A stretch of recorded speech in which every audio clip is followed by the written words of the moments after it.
They're at the World Cup. You're calling them non-league.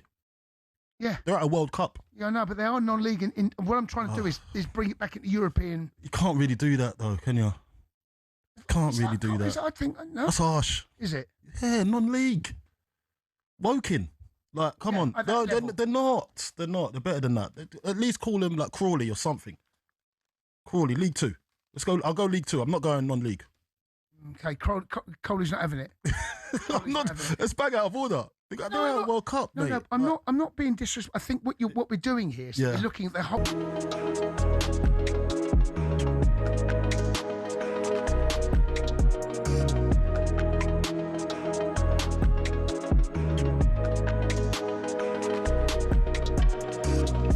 Talk Sport. With your headlines at 10:01, I'm Nick Ellaby. Good morning. Thomas Tuchel's urging England to be brave tonight. He's told talkSPORT the last 2 weeks have been among the most enjoyable of his career. I'm very excited to take the step into the tournament. It builds up, but at the same time I'm very calm because I know what I see the players on a daily level and I feel their energy and I feel that it's exactly right. Ahead of the World Cup opener in Dallas, England fans are told no big flags and no fruity chants about Sir Keir Starmer. England versus Croatia is live on talkSPORT with all the build-up from 7 p.m. Lionel Messi says he's surpassed even his wildest boyhood dreams with Argentina. A hat-trick in the win over Algeria means Messi's now the World Cup's joint leading scorer of all time. Didier Deschamps' half-time team talk fixed French problems. Mbappe scored twice in a 3-1 win over Senegal. Ralf Rangnick's Austria beat debutants Jordan 3-1. Meanwhile, after his 57th goal for Norway in just 51 games, is Erling Haaland the world's best striker? I'm up there. I don't think I scored the most goals this season, so statistically, no, I'm not, because I think Harry Kane and Mbappe scored more goals than me, and that's a reality, so no, I'm not.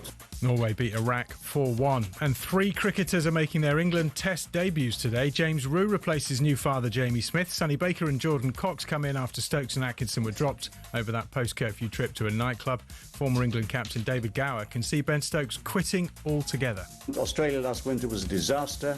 That would have affected him and would have taken a lot of energy out. So he's had a lot of things to deal with. And eventually, it seems to come to everyone who does the job, eventually run out of steam. England get going against New Zealand at the Oval from 11 a.m. There's loads more on talkSPORT's cricket YouTube channel.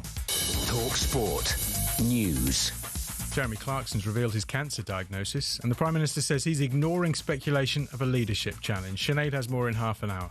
talkSPORT weather with QuickFit. Today it's raining tyres in our centres, including top-notch brands like Pirelli. Visit your local centre or quickfit.com and book today. Cloudy with outbreaks of rain about, skies brightening gradually, especially in the north, but a few afternoon showers and staying murky in the southwest.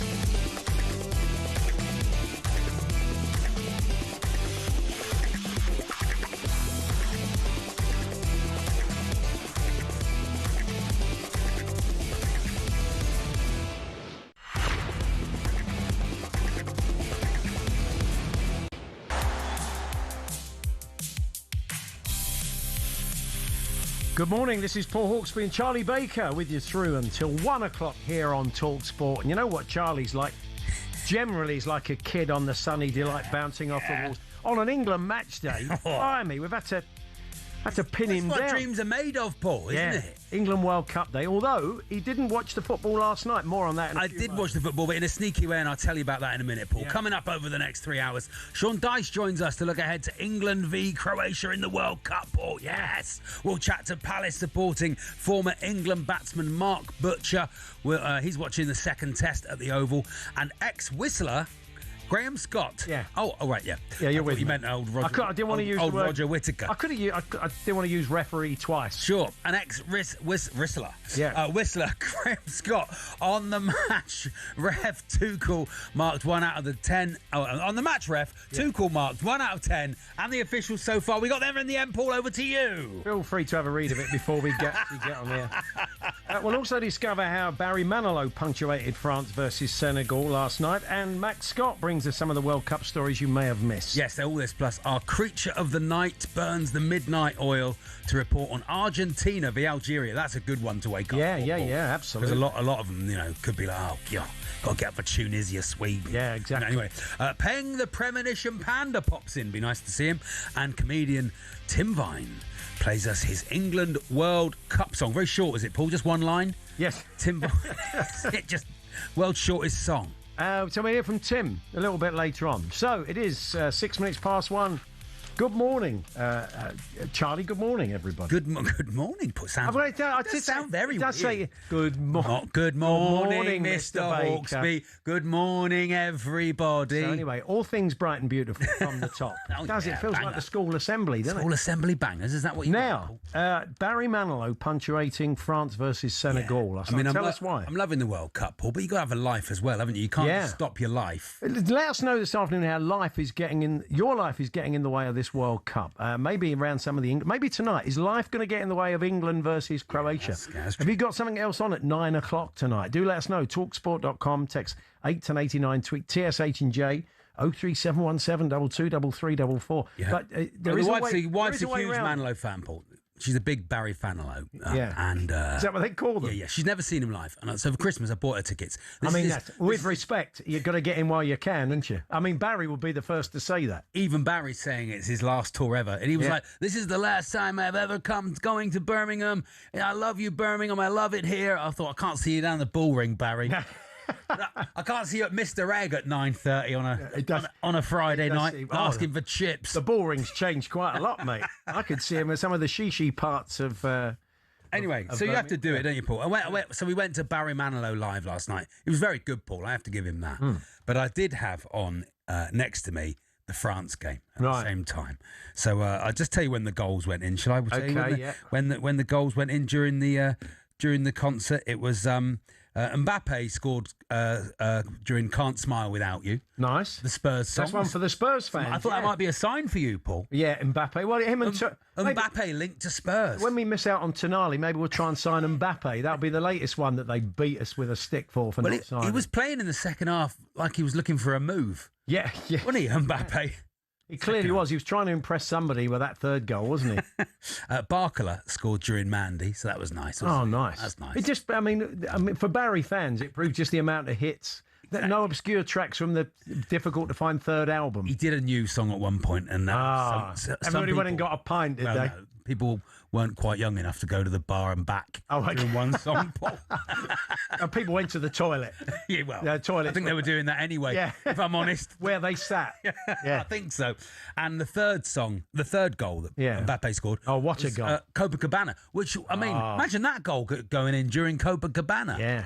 Beautiful. It's a shame that they weren't just piping in the live soundtrack of Barry's gig in Birmingham onto the coverage. I wonder if Barry will put the England game on tonight during the... on the big screen? During the gig.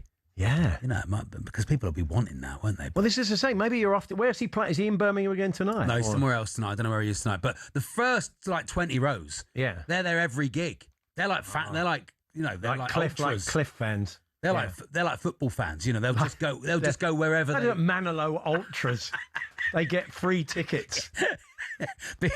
Like setting off flares. Like setting off flares during, Yeah. During I made it through the rain. Is there a sort of topless bloke with a drum who stands in front of them and going, I remember all my bang, bang, bang, bang like that. Yeah. Just looking. Never watches a moment of Barry. That's a nice idea. There's not many blokes there, Paul, if I'm honest. No, okay. You felt out. Just women of a certain age wearing sequins. Ah, okay. Just imagine a Taylor Swift concert in about 40 years' time. Oh, dear. So, anyway, we did have some football last night. Although you were watching Barry Manilow, we had some... It was fantastic to see, especially Messi. Messi looks like he's got more spring in his step. I mean, 4 years ago, it was like your nan going shopping, wasn't it? Yeah. It was like going very slowly, then have a little burst of speed. But this, I don't know. He's running around. Considering he's had an injury going into this. And, the third goal was a classic. Absolutely brilliant. Beautifully It's good the big boys have turned up. I think. Very striker-heavy tournament, I'd say, so far. Yeah. Lots of, lots of Although strikers. Mbappe, I mean, certain managers would have taken him off at half-time if it wasn't Mbappe. Because It's like they remembered he was in the team. He was having a mare, wasn't he? mare. But anyway, he made up for it later on. VAR did some Here's good a hot stuff. take Oh, for go on, you. Paul, yeah. Messi shouldn't have been on the field to score. I mean, in the Premier League, with our forensic use of VAR, where we keep after review, where we have the forensic use of VAR, Messi could have got a red. Yeah. It was studs right down the bloke's Achilles and Can I down just the say, back of his calf. Good luck to the ref that sends Messi off in the first game of the World Cup. But you've got to do your job. I don't know if Kalina's unlikely to mark the fella down, but it was a bit of a naughty tackle. He left a lot on the fella, didn't he, really? And honestly, in the Premier League, if that was Christian Romero and Michael Oliver was the ref, he would have been off. You brought that back to Spurs, Paul, very I brought quickly. it back. Christian Romero somehow, in a Lazarus-like recovery, because he couldn't help us at the end of the season, those crocodile tears weren't needed because he played 80 minutes for Argentina. He's furious about you, though. It's you, Romero. You made him fly back. It was you. It was you that did it. I know. I made him. I shamed him into flying back on his private jet. Anyway, he got his 80 minutes in. So Kerry, the Newcastle fans. We shan't see him again. Let's be honest. My son and his mates, all 13, are off on a trip tonight. What are they going to see? To London with school. They're off. They're 13-year-old boys, Paul. Yeah. They're missing the England game for Paddington the musical. 13-year-old lads. They're not going to like it. They're not going to enjoy that, Kerry. Lots of unhappy teenagers. I'm not surprised. Paddington at one point is going to have to break the fourth one and say, Harry Kane's just scored. Paddington away. That's what it is they've got tonight, Barry Manilow footballers, Pete in Edinburgh says, Mandy Robertson, he's got. Do you want Barry Manilow No, I don't want it, Paul. But on the day of an England game? You can't control what people send in, Paul. No. It's up to them. Okay, go on then. Hey, Peng the Panda's coming in later, Paul. Yeah, That's now fun, isn't it? We've not met. I've heard a lot. Have you not met? I've heard a lot about Peng the Panda. Yeah. Peng the Premonition Panda. Yeah. He's not doesn't do predictions. He doesn't do. He does premonitions. Premonitions, yeah. So I heard him do one the other day. He said that Cape Verde wouldn't score any goals. And that was true, wasn't it? It was. So he got that right. So he did. And he said the Scottish fans were going to get on it. All right. So okay. he's pretty. So he's quite bold. He's spot on, Paul. Quite bold with his predictions. But I look forward to him coming in. You said you had something else you wanted to run past the boys and girls. Well, we were just. Yes. The otother thing that at the Barry Manilow gig, I won't bang on about it. Obviously, it's the World Cup, Paul. Great for both. Barry's listening this morning. Imagine. Like a lot of old people, he probably got up about 4:30, even though he was on stage at midnight. Got up 4:30 to mark the papers up in the local newsagents. He stands having a chat with the newsagent. Yeah. That's what he just stands there. Does a bit of work. I don't know how we got into the subject. We once got into the subject of John Deacon, the old bass player, of Queen. And one of our listeners says he's normally in our local newsagents in the village that this bloke lived in. John Deacon lived. And he said, whenever you go in the newsagents, it's a bit like when Alan Partridge would go to the garage and stand there chatting to the guy. He's just chatting. John's always in there. You go in there and John's always chatting to the bloke, and like you'll walk in there halfway through a conversation saying, well, you can't park there, can you, until... So they just, he sort of hangs out in the local... He's there with the local paper going through the obituaries. Another one bites the dust. He probably does. That's what he's like. Now, I saw a bloke. There was a couple of blokes there. Yeah, okay. At the Barry Manilow concert. Yeah. I liked this as a... I think I'm quite eclectic in my tastes. Yeah. But this guy was at a Barry Manilow concert, and he also had a UFC T-shirt on. Wow! So I didn't quite the crossover, isn't it? I didn't know if we could do I don't know. I didn't know what that was, but I thought that might have been a non sequitur UFC T-shirt at a Barry Manilow concert. Yeah, I'm trying to think of something as incongruous as that. I don't know, sort of... it's like he was going, I'm not here for this. Have you had someone there in a Megadeth T-shirt? Exactly, yeah. Just to prove that they weren't there. Okay, well... whatever people want to do. In Copacabana Bannon. Very nice, Nick. Thank you very much. Oh, that's very good. Talksport.com, text 81089, tweet TSH and J 03717223344. What are you wanting from England tonight, folks? Are you getting excited? Yeah. I think the feeling is we've basically written off Croatia as a sort of geriatric team, but they are a very good side, and we're going to find out a little bit more about them from Croatian football expert a little bit later on. But I think it's going to be a title game. It could easily be one each, but I quite favour the 2-1 England. I'm looking at a draw, I think. Or even a 1-0 England. I don't know, I can feel a draw. But, you never know. Kane's unbelievable, Paul. Yeah. What a player. Amazing. They've got young They've got a lot of eyes on young Vuskovic. We've got a brilliant squad. Currently a Tottenham player. We have to remember. And we have. Brilliant squad. So, Sean Dyche is going to kick us off. We're interested to hear from you. 03717 722 3344. What are you looking for? Are you looking for the performance, or do you just care about the victory? It's just about... It is kind of just about get the win. through. These feel like prelims. Such a long tournament. Got to play 40-odd games before we get to the same amount of games as last tournament started at. Yeah, it would be nice to see a bit of a statement performance to give us all a bit of a spring in our step. Because Andy has been saying, I mean, apart from kind of Costa Rica in little pockets last week, you kind of want to see a bit of swag. You want to see the sort of football he wants to play. And it's hard against the minnows, isn't it? It is. And when we come up against good sides like Senegal, as we did, we weren't great. But you'd like to see a bit of a statement performance. But look, we need the result. So let us know how you're feeling. 03717 722 3344. Sean Dyche joins us for a chat very shortly. We'll kind of get his feelings on the sort of vibe in the camp from how he's seeing it. Yeah, he's a good dressing room guy, isn't he, Sean? So it'll be interesting to know what he thinks, yeah. We're going to be chatting to a Croatian football expert as well to fill us in on what we can expect from England's opponents tonight. Our creature of the night stayed up for Argentina. Algeria, and was well rewarded, I would say. Good one. Mark Butcher's going to join us. Loves his football. Palace fan, England fan. And Butch is at the cricket, of course, at the Oval. Second test. Sam Ellard's there for us. And we'll have regular updates. We'll have the teams in the toss at 10:30. We'll also be joined by Tim Vine to play us his England World Cup song. He'll get us in the mood for tonight. Graham Scott, the former Premier League ref, is going to join us. Thomas Tuchel has got history with Clement Turpin, the referee, who's going to be covering the England-Croatia game. But I've always found him a good ref. I mean, he got sawn off in it was a Bayern game, wasn't it? Right, he wasn't happy with.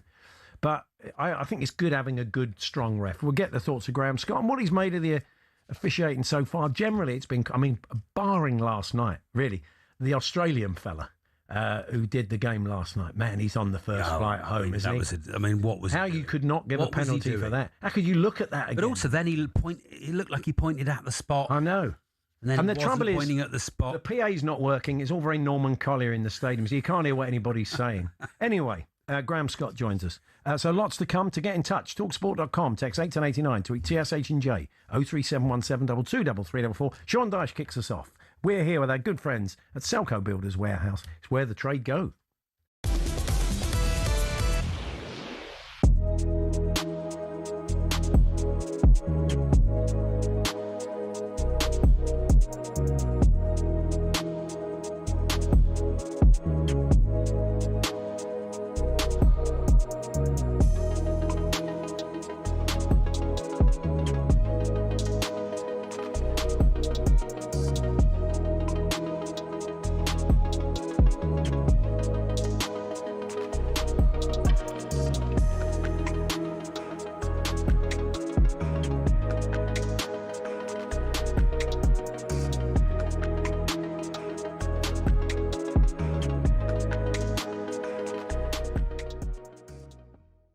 Problem is, I think I try and turn things into a roast that aren't a roast. Like the Brits, I'm like, oh, this could be like a roast, and then I try to do roast jokes within the Brits, and then it's like, no, this is like primetime ITV. But it's a family audience. I thought your gags at the Brits were fantastic, right? But that is the most difficult gig, I think, for a comedian, because primarily people are going there to see the winners and hear music. And get drunk. And get incredibly drunk. Incredibly drunk. And also in such a big room that it's almost like, it's like, whoever it is, not you, but it's almost like, can we get on with it so I can drink more alcohol? Exactly. And it's the weirdest show to do ever, because also you have this weird little grace period at the beginning where you come on and for 2 minutes you feel like, you're the greatest showman, and you're there and you've got all the eyes on you and they love you and it's amazing. And so you got 2 minutes of the greatest showman and then 3 hours of being a Wetherspoons bouncer at closing time. And you're just there, trying to keep everyone in their seats, or, stop them from standing up on the tables. I mean, in the one in Manchester was even more carnage than I've ever experienced. I want to talk World Cup football to you, but just quickly on the back of that, have you ever nicked a Brit? Have you got one at home? I've got, they give you one each year. Oh, okay, fine. But they give you one each year for hosting it. So I've got 6 Brits now, and they're on my. Well, they're not on my shelf because it just feels like a bit of a pity Brit. I haven't really earned that. Like, you know, someone writes an incredible, like, heartfelt album and wins their Brit Award, and then I just get given one for turning up, basically. One of them. Yeah. Right, let's talk about the World Cup. What are you watching England game Wednesday? What are you doing? I'm watching it with some mates in a pub. We booked a little space, and we're going to go watch the first game. All right, how do you think we'll get on? Yeah, I'm actually feeling quite optimistic now. Like, you know, that last warm-up game, I thought we looked pretty good, and I think Thomas Tuchel's a good tournament manager, and I feel like... Hello, I'm Matt Forden from talkSPORT. This is How to Win the World Cup. This is the best squad I think England have ever had.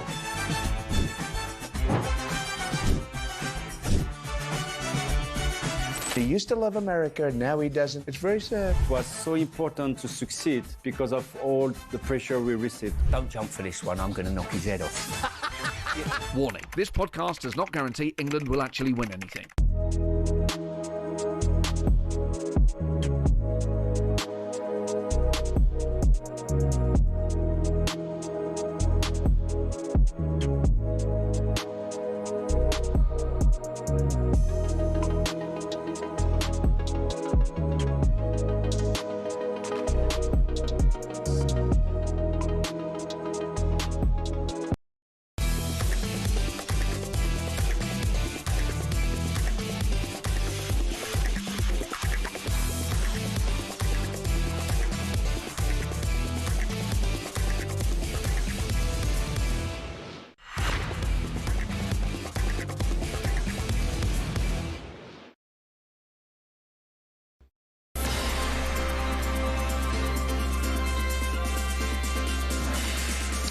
Paul Hawksbee and Charlie Baker here on talkSPORT. A little bit of breaking news, not altogether unexpected. Real Madrid have announced the signing of Bernardo Silva. Wonderful player. Yeah, very good. Still got a lot left in the tank, as I slightly fear does Luka Modric. Which brings us on to England-Croatia, live on talkSPORT tonight, 9 o'clock kickoff. Jim Proudfoot, Stuart Pearce, Adrian Durham, of course, your host for that one. Joining us now to chat about that and more is the former Everton and Burnley manager and TikTok sensation, Sean Dyche. Hi, Sean. Hello, Sean. And Forest. Forest. I should mention Forest. I can't go through all the teams. Watford. We were too busy watching you dancing, Sean. Yeah, that's right. Remember that? Sorry. I can imagine you guys know that was tongue-in-cheek. More importantly, my Instagram today with my Lego man of Lionel Messi, way better than his Lego man. Closest I'll ever get to Lionel Messi is a Lego man. We'll have to look at... You're another fan of the Lego. Darren Ambrose, the big Lego. Everyone's a fan of Lego. Come on. Really? Come on. Is it quite, in the high-pressure world of football management, is it nice to come home and kind of build the Cutley Sark out of Lego? Is that a way to unwind?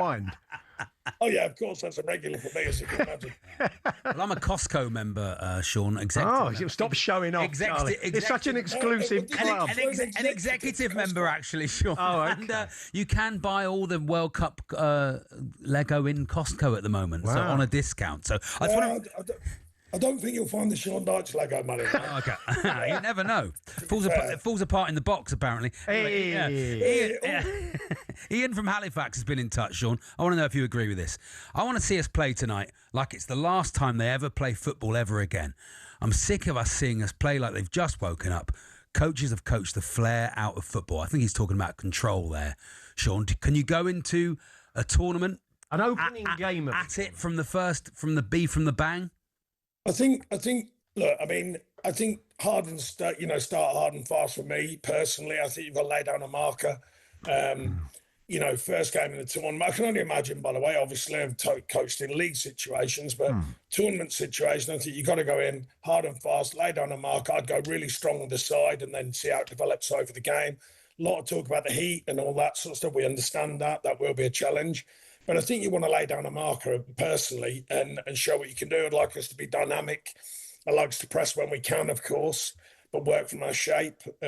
My team's a 4-2-3-1. I think it's round pegs and round holes for me because I will be nervous. I can only imagine. It's first game, all eyes on it.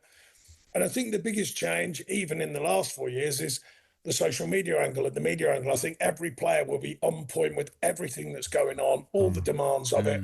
Whereas you went back 3 tournaments, certainly 2 tournaments ago, the coverage was, it's a bit delayed in getting to the players. It'll be actually active. Therefore, I think there'll be a nervousness. And I just think put round pegs in round holes, go out and let them play. I wouldn't be giving them too much information if I was the manager. There's one position that everybody seems to be focusing on, which is going to be Rashford or Gordon. And Gordon's performance against Costa Rica, there's a few whispers it could have got him a start. Would you have a preference, Sean, tonight? I'd go with Gordon. I think he's, dynamic. If you've got him and Saka, I think dynamic on the wider areas. I think Bellingham, question marks on a few, but top player. I think he can arrive at the number 10 spot. Kane's, Kane's the golden player for us in the sense you've got to keep him fit because of his goals record and because of the goals he can offer and the chance he can create for others as well. And I think just that solidity behind it with Anderson, and Declan Rice, 2 really good players. Obviously, Declan's more experienced, but he'll rub off, I think, on Anderson. I hope Anderson can keep his shape maybe and stay in his slot a little bit and allow the front forward to go and have a bit more freedom. Sean, we've seen some big players score some big goals in the last few days. I don't know, when you've managed and there's been, I don't want to say big egos because, to be a great player, I think you probably need a big ego. But when you've got that in the dressing room, an obvious icon, how do you manage around that? How do you manage the rest of the players around that? Yeah, I know what you mean. I think the way that the modern game works, and it's never changed, by the way, all the teams I played in and managed, the players inside of your camp know the runners and riders. They know the important players. They don't just need the noise from everyone else. They see them every day. They see what they do for their club situations often and for their countries. So I don't think it's not as hard as what you think. I think the respect level inside of a camp, if you're in Argentina's camp, they know the main guy, don't they? If you're in Portugal's camp, they know the main guy. England's slightly different. I think there's a lot of main guys, but Kane's still probably arguably the main figurehead of the team in the sense of who do you go to when you need a moment. Yeah. So I think there's an inner respect inside of a group, not just from the coaching staff, not just from the manager, but the players themselves. I don't see that as being a major problem, unless, of course, that big player is causing problems. That's a different ballgame. Sure. That's different to deal with. If the ego starts running riot inside of a camp, that's a whole different management situation. Well, that big player doesn't turn up, and which Messi did last night. I think, was it Lautaro? He played a ball wide to Lautaro, who's immediately looking to give it back to him on the edge of the box because he knows if he gives it to him and he's got half a yard of space, he'll do exactly what he did, which is sort of curl it round, stick it in the corner. I mean, that was a cracking goal, wasn't it? And you see the way that they work so hard to get Messi on the ball. Yeah, I agree.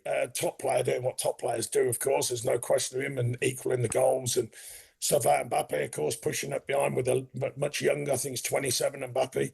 So a lot of time for him. But, I mean, with all due respect, lads, it is Algeria. And I'm not doing those countries down because they've surprised us before at World Cups. We know that.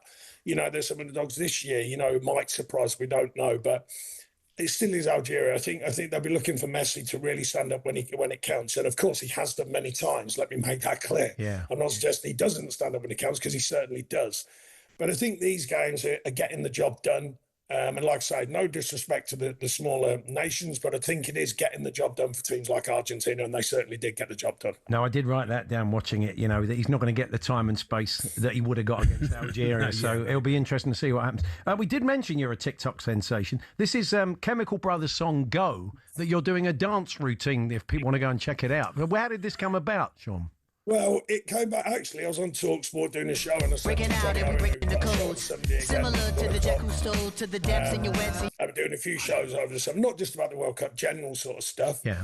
And it was more of a joke thing because I said, when I went onto Instagram, I said, look, I'll try and give you an insight, bit of an opinion, but a bit of fun as well. You won't see dances. You won't see, like avocado and poached eggs on toast. So really, it was kind of a twist on that, holes in the back of people's socks. I prefer to talk about it and the madness of it rather than get involved in it. So, yeah, it was just a twist, a bit light-hearted fun. And it seems to have gone down quite well. So. Yeah, it's fantastic. Daishi's Dinners is a nice little feature, I'd like to see your take on avocado and poached eggs. You'd be surprised what I can wrestle up. You'd be surprised. Don't worry about that. But I would suggest avocado on toast is not my go-to. Okay. Well, you're back with Johnny on Sunday, aren't you? 1 o'clock lunchtime. Yeah, and like I say, not, obviously the World Cup heavy situation, a bit bit of balance to it, bit of insight, bit of fun, but also a bit about the World Cup, quite obviously, as well. So I'm looking forward to working with talkSPORT again. So enjoy it, and I enjoy the listeners as well. Excellent. Right, enjoy the game tonight, Sean. All the best. Sean. We'll catch up with you later in the tournament. Fantastic. You take care. Cheers. Yeah. Thank you. You want to go and check out Sean's Lego today or his dance routine? Go and find him on all of his socials. Yeah, I think the Burnley dressing room wouldn't have ever thought. Go and check out Sean on all of his socials. Dicey's Dinners. That's the new feature. I like that. Your grandkids a bit young for Lego, are they, Paul? They are a bit too. Yeah, they've got the eldest of the two of them's got like building bricks, but he just either puts them in his mouth or throws them about. So it's a bit early for him to be doing the cutty sark. Anyway, we're going to be chatting to a Croatian football expert to find out more about England's opposition. I mean, considering the pedigree of Croatia and how many times they've stymied us over the years, they're a very good side. It feels like it's been the same squad for the last 12 I mean, years. It is the Wild Geese, the old Richard Burton, Roger Moore film, but they've got Luka Vuskovic, they've got some young talent. Perisic up front, Paul, good player, isn't he? We'll be chatting to a Croatian football expert in a few moments' time.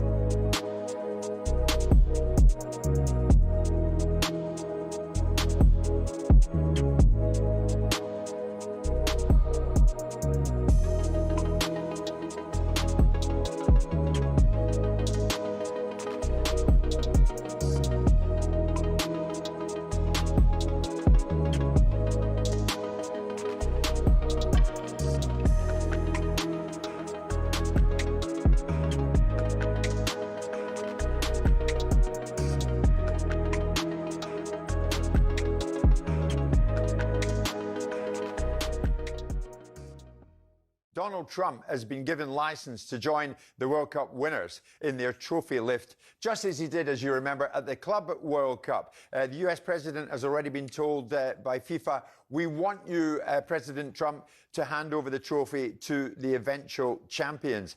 I mean, I wonder, what does that look like as far as you're concerned? Is it right and proper that Trump, of all people, should be right in the middle of it all come the trophy lift? I think it would be hugely popular if England were to win the trophy, if Trump wrestled the World Cup off Harry Kane and began to do a little conga. I think everyone in Britain would share my view that would be absolutely magnificent. No, I think it's got the potential to be quite embarrassing, but I think that Trump is quite savvy about the reaction to what happened with the World Club Championship. If he's not, his son Barron is, because his son Barron loves football, loves our football. He's actually an Arsenal fan. And I think he will probably have a quiet word with the old man and say, look, Dad, it should you get the trophy anywhere near you, don't try and grab it.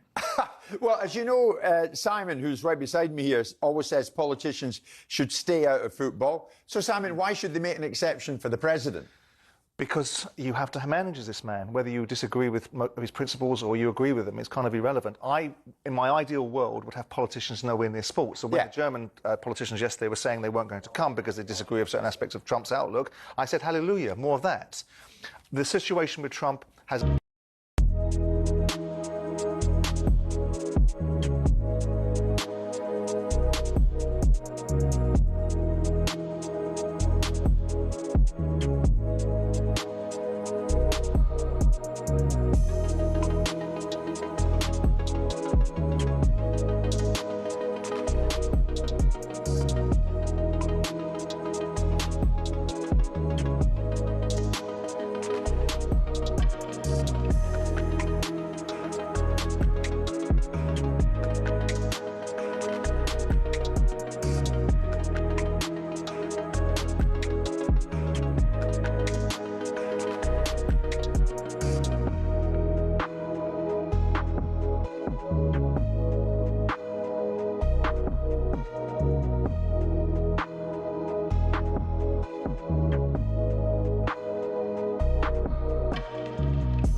Well, we were hoping to crossing out to Sam Ellard at the Oval for the teams and the toss ahead of the second test, but it's a rain delay. It's been a bit... Is it? Been some sort of drizzly rain most of the morning here in London, and... looking out the window, Paul. It's just picking up. I think the covers are off. With it. Yeah, so 11 o'clock toss now, 11:30 start. So just a half an hour delay, and we'll bring that to you. And over on the talkSPORT Cricket YouTube channel, if you're overseas, you can enjoy ball-by-ball coverage with our fine team. We're going to have a catch-up with Mark Butcher later on. Do a bit of football with him. Palace's team have got a new manager. Yeah. And I'm a big football fan, so we'll talk a bit of cricket, football and more. But before that, we thought, know your enemy, as they say. Yes, please. Although we are pretty familiar with many of the players in the Croatian team, because we've played them a number of times. We've seen them at a lot of tournaments. And it's like when you turn on EastEnders at the moment, Paul, and they've got Ian Beale back and Max Branning back, Dirty Den's back, back, I mean, one of the greats in Luka Modric, who I was fortunate enough to see for a couple of seasons, is still running the show in midfield. It's going to be a challenge around midfield, which has got a very different sort of dynamic to it. But anyway, Juraj Vedonjak is a Croatian football expert. Joins us now. Hi, Juraj. Hey, Juraj. Hi, guys. Good morning. Good morning to you. So what's the feeling over in Croatia about this game? I mean, has there been a bit of a kind of move to maybe freshen up the team, or do these great old stages, Ivan Perisic, Modric, Kovacic, etc., are they still much loved, and do Croatian football fans feel they should still be starting every game? The biggest talking point ahead of the tournament was, whether they'll be fit for the tournament. Modric and Kovacic both had big injury crisis. Each Perisic has been brilliant for Eindhoven. So it isn't the question of whether they are still fit to lead this team, but in literal sense of the word, are they fit? It seems that Kovacic is the biggest question mark currently. He's still not fit. The pre-World Cup friendlies show that he's not really fit, so there's doubt on whether he's going to start today or not.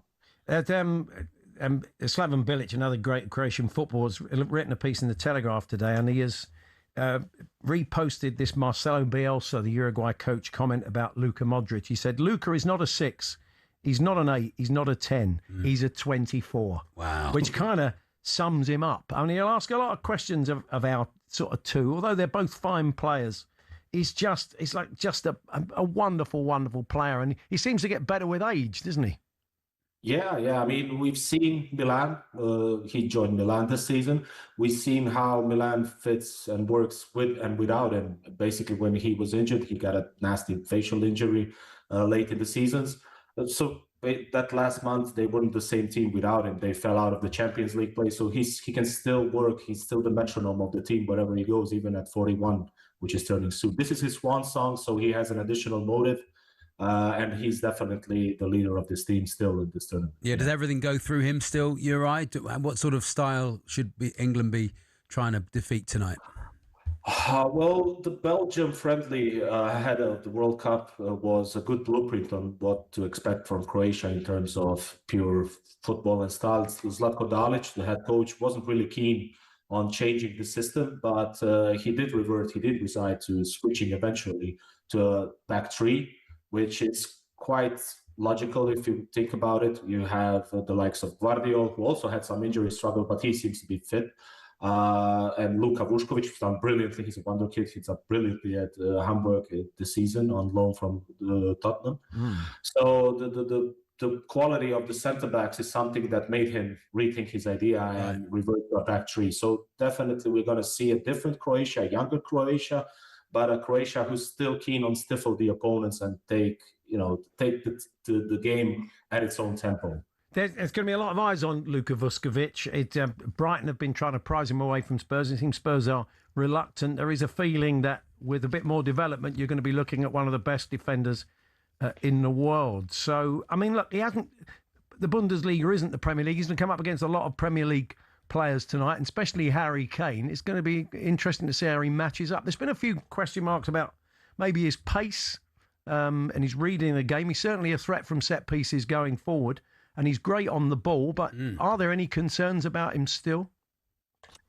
Well, he's very young still, and the level of his his rise basically is astounding. He took Bundesliga. Okay, it's not the Premier League. We all know that, but it's still one of the top leagues in the world. He took it by storm. And one of the great games of this season was against Harry Kane and his Bayern team. He's very, very adept. He's a very self-aware teenager. Is very mature for his age, and he's ready. The level of readiness for this type of games is really something that we can tell that he's going to be fit for the biggest games eventually, and he's fit to play them now. So yeah, he might be a little off his speed in terms of now being one of the best centre backs you can have. But with the likes of Guardiola, with the likes of probably Schutalo alongside him, he's going to have plenty of cover in that term. So he's really, we do need that kind of a self-assurance and self-assured players. And, you know, you would never say that he's 19. Who do you expect to see in goal tonight? Because obviously Panda had a great season for Hull City, and they got into the Premier League. So will we see him in goal, or do you have an established number one? Yeah, as Dominik Livakovic is the Croatians established number one since 2020, basically since 2019, since Subasic retired after the World Cup in Russia.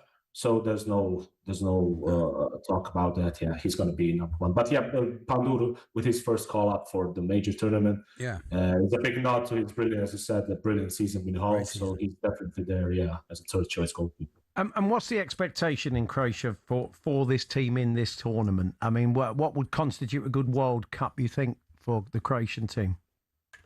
Well, I always like to say that first and foremost, you know, to just get out of the group. It worked for us in each of the major tournaments. Whenever we got out of the group, you know, it is something you often say, like every game one at a time. But for Croatia, the most important thing is to get out of this group. This group isn't easy, especially since the World Cup was expanded to 48 teams. It's not something you'd expect. Playing England at the start, playing Ghana and Panama, it's not an easy group, if there is one. But the most important thing is to kick off on a high, to get a positive result today from the toughest opponent in the group, obviously, and then to get out of the group. Then the draw is something that we've learned more than a few times in 2018 and 2022. It's the draw that, you know, you cannot predict how things will go then. Well, Juraj, thanks very much for your expertise. Enjoy the game tonight. Thanks, Juraj. But obviously, from our point of view, not too much. But hopefully we'll catch up with you later in the tournament. Thank you very much. Sure. Thank you. Thank you. There's Juraj Veldonjak, the Croatian football expert, as we said. That game... Yeah. All the build-up throughout the day. Jim and Simon live from New York, building up. Rory Jennings and Darren Bent are going to be live from O'Neill's today for a game day live. We'll have news of something special. It's a sports bar special later on. Jason Cundy's must have just kept himself so fit, Paul. Yeah. Well, his game's never really been about pace. It's always been like he's not. He just kind of just reads it well, covers the ground. Brilliant. And I always lovely. We had this thing called the Lucas Scuff. He'd get great positions on the edge of the box and he'd drag it wide. Yeah. And he'd do about 10 of them, and then the 11th one he'd ping into the top corner. Yeah. But the Lucas Scuff, he just overhit it. And you'd see a little low shot going through the... But I mean, look, he was just brilliant to watch. When he first came in, Spurs stole him. I mean, they kind of got him before a World Cup. They got him for about 15 million quid, and he was a hot property. And they jumped in before the tournament started because it would have cost a whole lot more afterwards. But no, he was just wonderful. You could have kept hold of all your players, Paul. You'd have been some team. Life isn't like that. I mean, he had that little flirtation. He said, "Yes, I'm off to Chelsea next season." And Daniel Levy said, "Yeah, we'll see about that, mate." And so he had another year at our place. And then obviously went off to Real Madrid. Yeah. So, but no, I always love watching him play. But I hope he has an absolute mare tonight. And Andy made the point with this quite sort of elderly Croatian team. It would have been quite nice for it to be the sun beating down, but the roof's on, the aircon's on. Yeah. So that probably won't come into it tonight. Yeah, now we're talking about it. You know, we've got pace on the wings. Yeah. You know, we got just a really good side. I think maybe we'll do it. We're a good side. 2-1. I think you said 2-1, Paul. That's really good. Yep, 2-1, 1-1, 1-0. I don't see England losing, but anyway, more on that later on. What are you hoping for from the game tonight? It was interesting what you said about wanting a performance. One of the listeners, they're saying they want a proper performance and a bit of a statement. Well, let us know. 03717223344, talksport.com, text to 81089, tweet to TSH&J. Jill, the Manchester United fan, was our creature of the night. Oh, well done, Jill. Our nocturnal beast who stayed up, so you didn't have to, although it wouldn't have been a great chore to watch Argentina, Algeria, Messi and all. So we'll be hearing from Jill, how she got on in a few moments' time. More your messages. I take it we've got quite a few Barry Manilow footballers. All sorts of stuff, Paul, coming. Yeah. Mark Butcher joining us for a chat live from the Oval ahead of the second test. And, Tim Vine's going to join us with his new England song later on in the show. We're here with Selco Builders Warehouse. Check out this month's real deals at selcobw.com.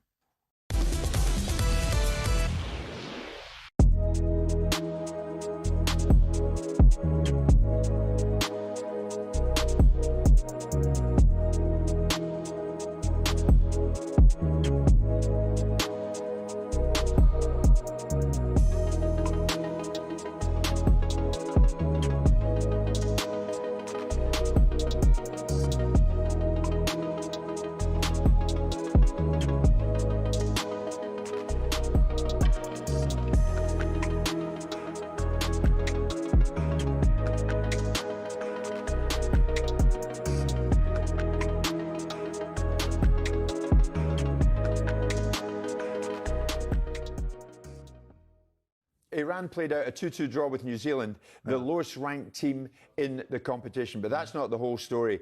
Post-match, the Iranian manager, Amir Galonoy, claimed that his side were the most oppressed at this World Cup, Simon, and I think he's got a point, revealing they were thrown out of the US immediately after the game. They weren't even able to undertake a recovery session.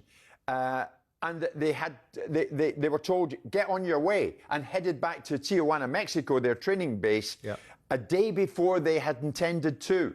Okay. The manager says afterwards, it seems like others are doing the planning for us. That's a hint at the US here, with decisions made elsewhere. Our team is the most oppressed in this World Cup.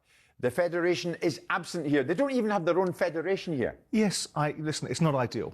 But should that have affected the outcome in this game? I mean, yes, if they're playing a world-beating side or a side that's on an equal par with them, you can say that's a really unfair set of circumstances. Simon, if they're playing anybody. No, but let's have it right. In their favour is the fact they've got better players. So maybe the odds were slightly evened up a little bit. But as we saw with Troy talking about it yesterday, players staying in a different hotel in a different environment. Yes, the warm-down thing and those sort of things are not ideal. I understand that it's not ideal. But as we discussed yesterday,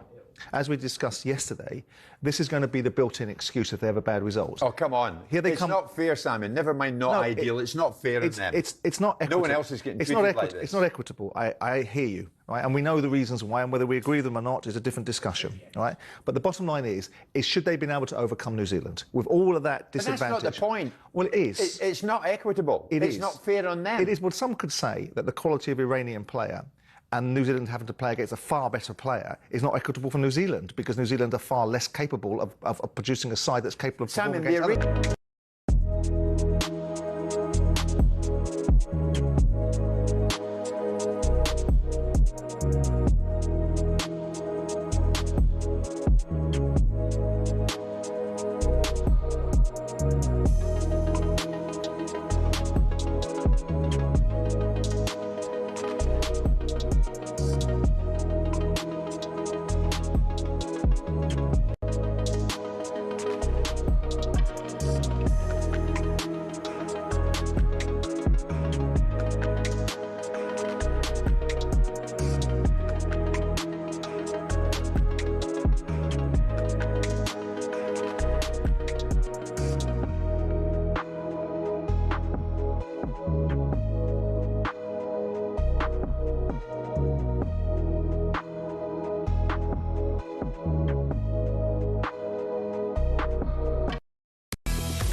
Good afternoon, it's Paul Hawksbee and Charlie Baker here on talkSPORT, and it's time now for Duracell's Extra Mile, where we're going to pick players who we think went the extra mile. Extra mile, put unstoppable power, game-changing performances.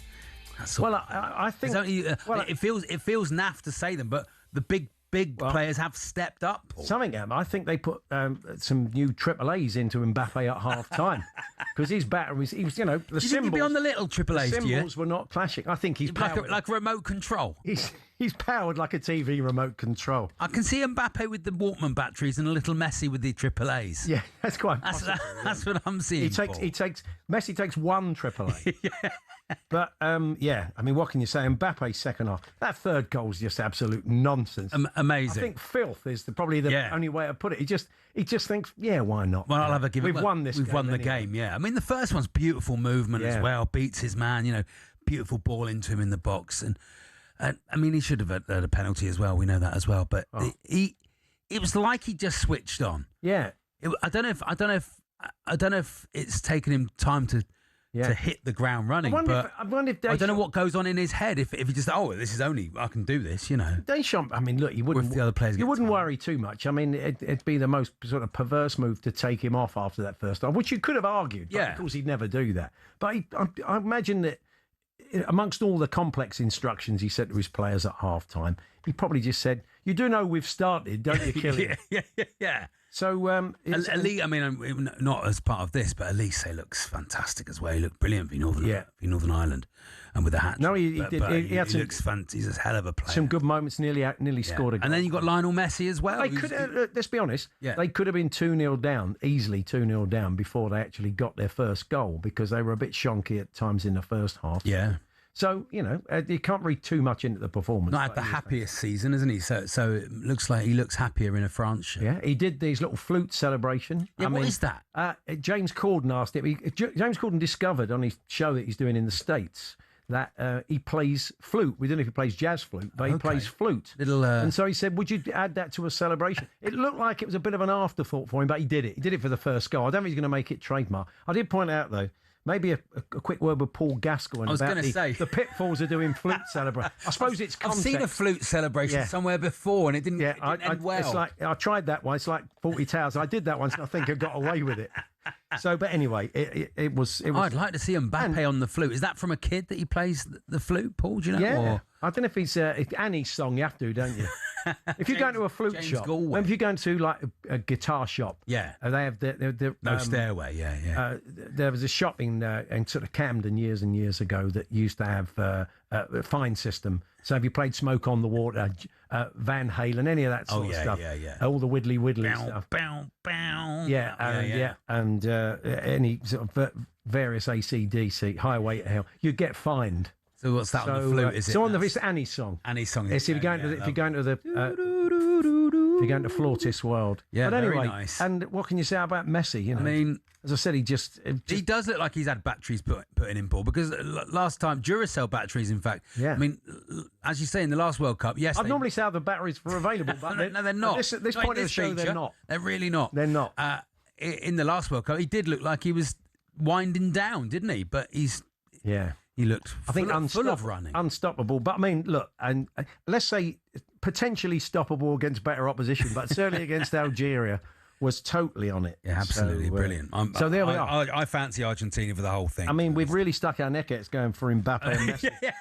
But we don't sound like we know much. I think our friends at Duracell would appreciate that. I mean, look, Haaland as well, we could have easily added him. That was a typical City goal, the one he slid in on his backside and crashed into the top of the net.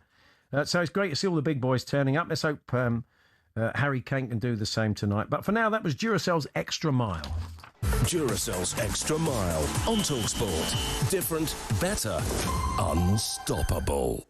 Now, our creatures of the night, a little nocturnal army that you've volunteered for us throughout the tournament to get up and ungodly hours to watch live games, which so many people aren't able to do. Let's be honest, as we're on quite early in the morning, Andy and I are unable to do. So Creatures of the Night will be joining us and sending us their recollections of the game. And we give you a bit of flavour of them. What are their tactics, Paul? Because I was getting up for the NBA finals and for the Scotland game and for other bits and pieces last week. And You have to get straight up is the key. That's it. Don't lie. Don't doze. And quick cup of tea. Well, let's see what Jill did. She's Yeah, a go on, Manchester Jill. United fan, and she was our creature of the night for Argentina versus Algeria.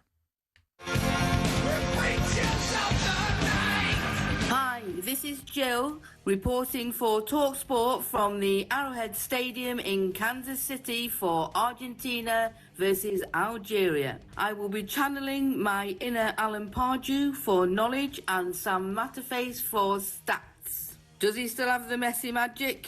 I'm sure he does. Don't know about you guys, but I am beyond excited. Well, here's a chance now for Messi on the break. He's going to have a shot, and this time he does find the net. What a screamer from Messi, 25 yards, what a goal, marking his 200th appearance. Half time, I need more coffee. First half summary for Argentina, Algeria. I do have a newfound admiration for commentators and co-hosts. Nervy moments for Argentina in the last 5 minutes of the first half, but it's still Messi magic.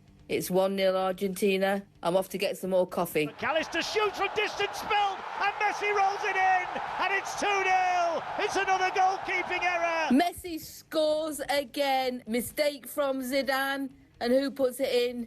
Magic Messi. Why am I awake at 2 a.m? Because I love talkSPORT and I love football. Back for Messi in the day. There's the hat-trick for Lionel Messi.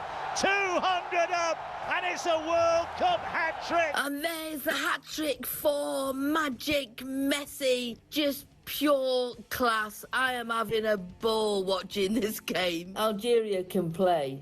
They just came across an Argentina side that can also play. It's Jill back with a full-time summary for Creatures of the Night and H&J. What a game that was. It was brilliant. Who else? Magic Messi. Was there any doubt? Are we looking at the winners? Can they retain it? I think they could. And the Polish referee had a good game. Seisman Marianiak. Always do struggle with those Polish names. That's a reference from Mr. Alan Brazil. Hope you're doing well. Thank you, Paul, Andy, Sean, for the opportunity. I've had an absolute blast. But I'll tell you what, I'm going to bed. I'm knackered. Be back soon. Bye. Well done, Jill. Oh, that was great. Fueled by coffee, she was. Fantastic, Jill. I mean, what a great game to choose up. If you're going to stay up till about 4 a.m, watch Lionel Messi score a hat-trick. She was spot on. We got the ref's name. We got the well, after a commentary. fashion. I mean, she was the most upbeat. Most people have been 4 o'clock in the morning, Paul. Most people have been doing them like Whispering Bob because they've got someone asleep upstairs Yeah, or of next course, door. But yeah. Jill's really gone for it. She's just shouting the house. That was brilliant, Jill. Thank you very Jill. much. If you would like to be a creature of the night, still time to join the growing army, whether you're some bit of an insomniac, someone who has been trying to watch all the games, somebody who works overnight and could still report on one of the matches, you can give us a call now. 03717 223344. That's 03717 223344. And register your interest, have a chat with our producer, who's George at the day, and we can add you to our army. Yeah, lovely. A dancer's been in touch. He's in his music shop in Birmingham many years ago. Very nice. He said we had that system in place at the guitar shop. We added a big booming PA announcement to the whole store, and people would shout things like, "Would Eddie Van Halen kindly put a sock in it?" Thank you, Dad. Thank you, Dance. So we'll have time for some emails and texts very shortly, I'm sure. We're going to be talking to Graham Scott, the former Premier League referee of a recent vintage. Get his thoughts on the officiating so far. I mean, the biggest blunder seemed to be that Mbappe pen last night. How its VAR's been working overall. And, of course, Clement Turpin, the referee tonight for the game between England and Croatia that Thomas Tuchel has a bit of previous with. I'm sure Graham has encountered him before and will be chatting. Mark Butcher joins us at the Cricket Getting Away at 11:30, so we'll have the teams in the toss for you very shortly. So a busy couple of hours to come with me and Charlie. But we've got Peng. Oh, Peng's coming in. Panda's going to be popping in. I can't wait to meet him. Yeah, it'd be nice to meet him. He's up next.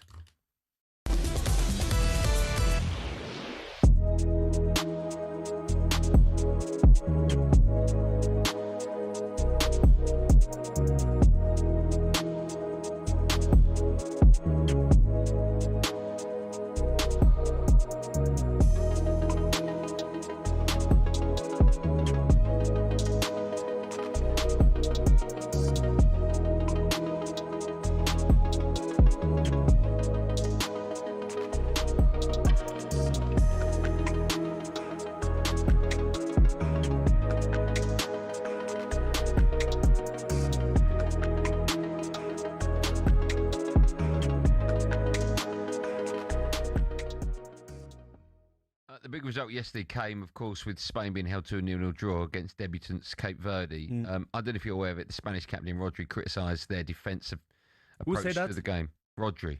He said, "This is what he said. He said that's how they play. They don't get past midfield. It's a matter of improving our finishing." I think it's arrogant.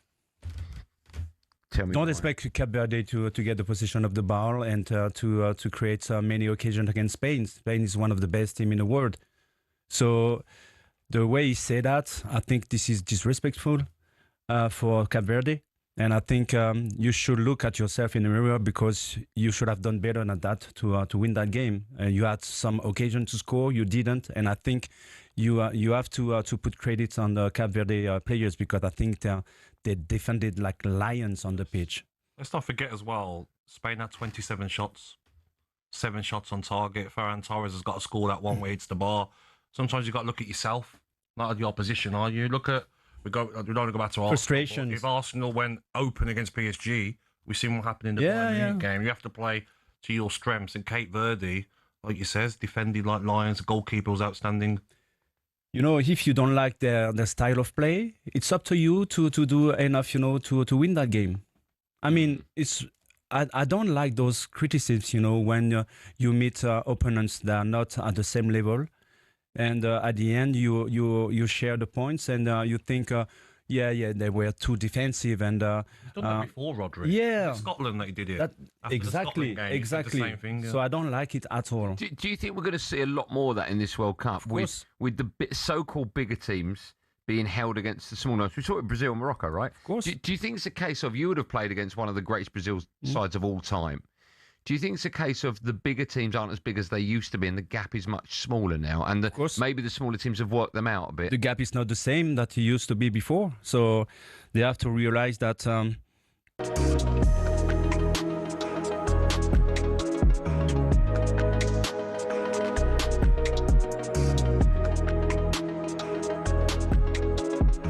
Talk Sport. With your headlines at 11:03, I'm Nick Ellaby. Good morning. Real Madrid have announced the signing of free agent Bernardo Silva on a 2-year deal. The former Man City midfielder plays for Portugal against DR Congo today, live on talkSPORT 2 from 6 p.m. Meanwhile, Harry Kane's telling his England teammates to free their minds and have no regrets, while he and other more experienced heads have learned from recent near misses.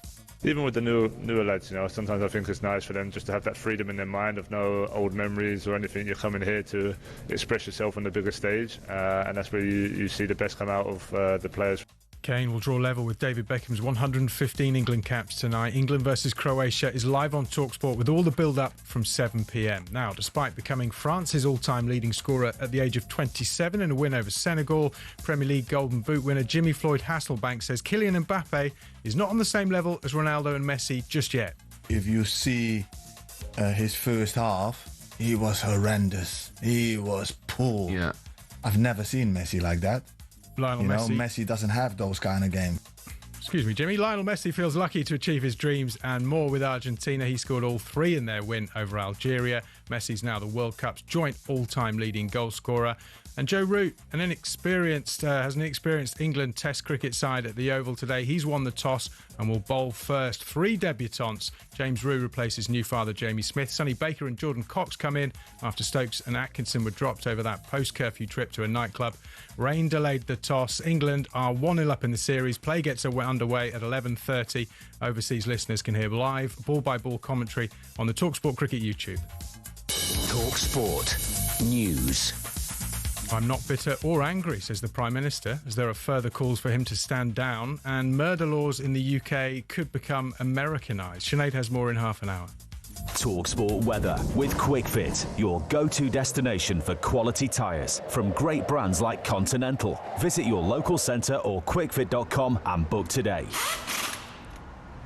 Cloudy start with outbreaks of rain about, skies brightening gradually, especially in the north, but a few afternoon showers staying murky in the southwest.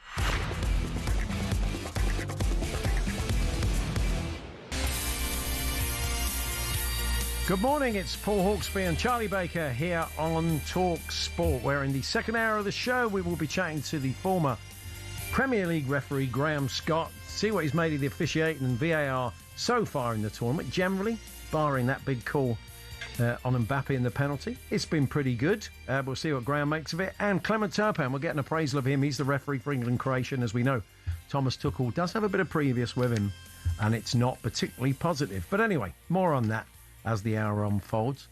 The game between England and New Zealand at the Oval, the second test, has been slightly delayed, but we've had the toss, as you were just hearing from Nick. We can get all the details now. He's going to be with us throughout the day because the weather seems to have picked up. We shouldn't get any more rain, touch wood. Sam Ellard. Hi, Sam. Yeah, good morning, guys. Start delayed because of the rain. We're going to start at 11:30, but there's no rain and the sunshine is coming out. And as you say, Paul, the forecast is really healthy for the next couple of days. England leading the three-match series 1-0. Joe Root captaining in the absence of Ben Stokes, not available for this match. And Joe Root has won the toss, and England are going to have a bowl first. So on a wicket, there's a little bit of green in it. Joe Root in his interview with TV talking about wanting to carry on the good work with the ball from the last test match where England took 20 wickets but not too many runs. They were fantastic. Lots of changes from that first test match. Root, Cox and Baker all making their debuts, so we don't have to wait too long to see Sonny Baker, the Hampshire seam bowler, come charging in here at the Oval. Root and Cox have both got fantastic records in the domestic game. They'll be playing in the lower order for England. Jofra Archer returning. He didn't play in the first test match, and also a recall for Matt Fisher, who's only played one test match for England. He is in the 11. There's no Kane Williamson for New Zealand. He announced his retirement after the first test match. They bring in Henry Nichols. So just confirmation, Paul, of the England team. Duckett and Gay up top. Bethel, Root, Brooke, Root and Cox. James Drew's going to keep wicket, and then the seam attack is Archer, Fisher, Tongue and Baker.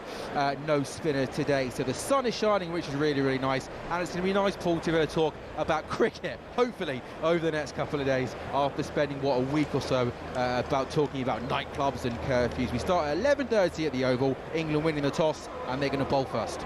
Thank you, Sam. Back to Sam throughout the show with regular updates. Now, there's been quite a lot of predictive animals. You always have a predictive animal at a World Cup, even though so the turkey's likely to pop up from time to time. But not often you get an animal that gives you premonitions. I mean, it just has a little moment and gives you a premonition. We're delighted to say that joining us in the studio, because Charlie's had to pop out, which is a shame, but Peng, the premonition panda, has popped in. That's a lot of P's. Hello, Peng. Hello, Paul. It's so lovely to see you, Paul. How are you? I'm good. Thanks. Really is lovely to see you. Yes, Yeah. Peng, the premonition panda here. Had a few premonitions already, Paul, but I don't want to let you in on them because I don't want to get half the talkSPORT team arrested. That's the problem. Now, Yes. Paul, you must forgive the dark circles under my eyes. Oh, okay. I have been up all night watching the World Cup. Oh, okay. And I am also a panda. Yeah, of course. So it's part of my genetic makeup, as they say. You don't sound very Chinese, Peng. Oh, no. Well, I was, of course, born and brought up in London Zoo, Paul. London Zoo, that's where I started out, North London forever. Or as my dear old mum used to say, Bei Lun Dong Yong Shan. Yeah, your old mum. Fantastic. Is she My still old with us? She's not still with us. Oh, that's a shame. No, a bit of a shame. But a bit sad you brought that up, actually. That's put a bit don't want to bring everybody. a bit of a downer on the conversation. But it's lovely to be here. There's Belly around, Rupert Bell. He owes me 20 quid. No, Belly's at Ascot. Oh, is he? I bet he does, yeah. I'm sure he is. So you're not at the World Cup, though, Peng? No, supposed to be there.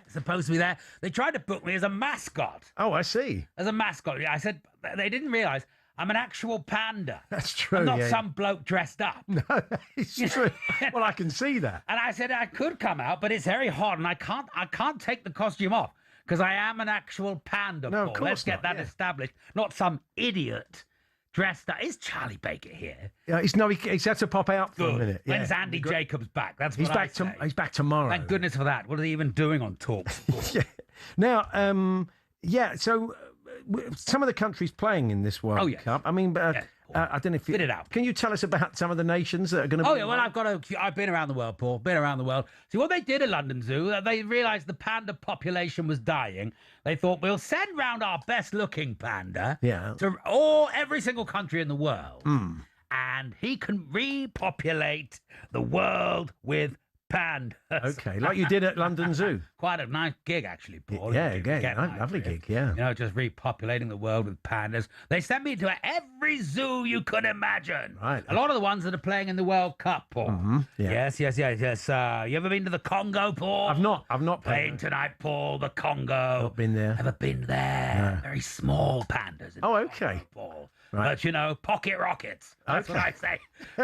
Real goers, Paul. Okay. Nice to know. Oh, they really liked it. And, of course, they speak French there, Paul. Oh, yeah. You know that? Yeah, I One did of the know. things they do in the Congo, yes. So good luck to them. Ever been to Croatia, Paul? I have been to Croatia. You've been to yeah. Croatia. Yeah. Not my type. Oh, okay, fair enough. Not my types. I could not find a way in Croatia, if you know what I mean. One of the times, a panda turned up at my cage. Yeah. And they wanted me to mate with her. Yeah. And she said to me at the door of my cage, "I'm here for some super sex." Yeah. And I looked at her and I said, "I'll have the soup." Fantastic.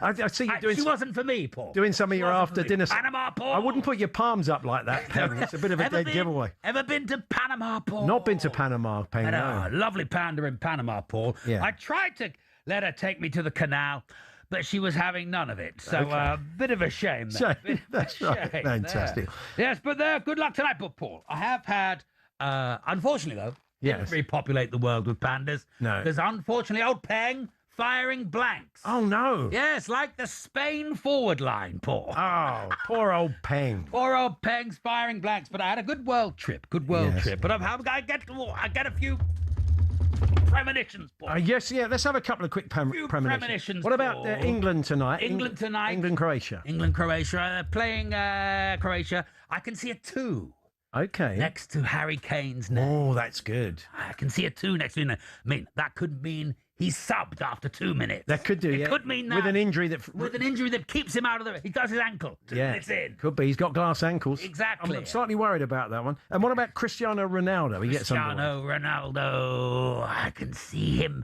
trying to make it. Let me just get the premonition.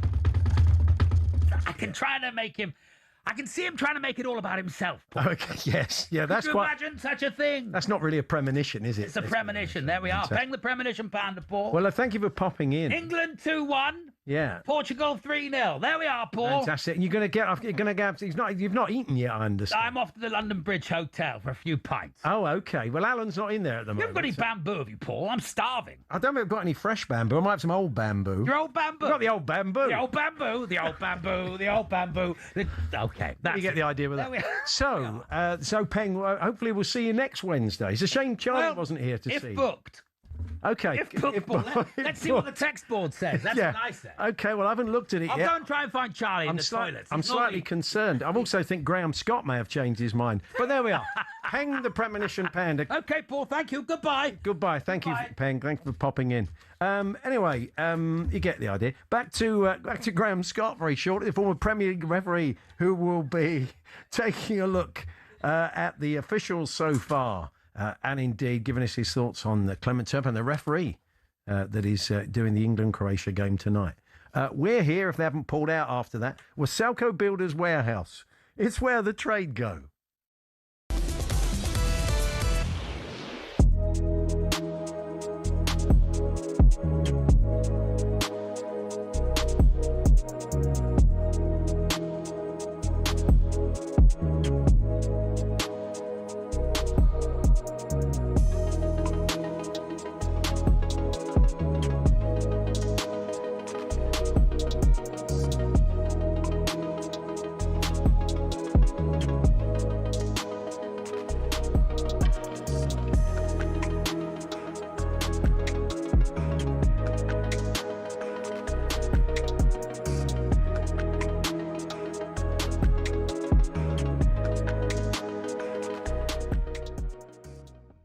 You and I have spoken about your battle in inverted commas with Bukayo Saka. Yeah.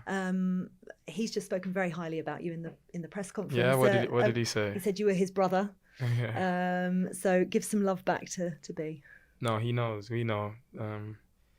Everyone talks about rivalry and stuff, but if you see us, you wouldn't think that. Of course, we're competitors at heart for sure, and we play in the same position for club and country. So there's that natural competition, but it's not rivalry for sure. We know we're pulling in the same direction. We know we both have parts to play for club and for country.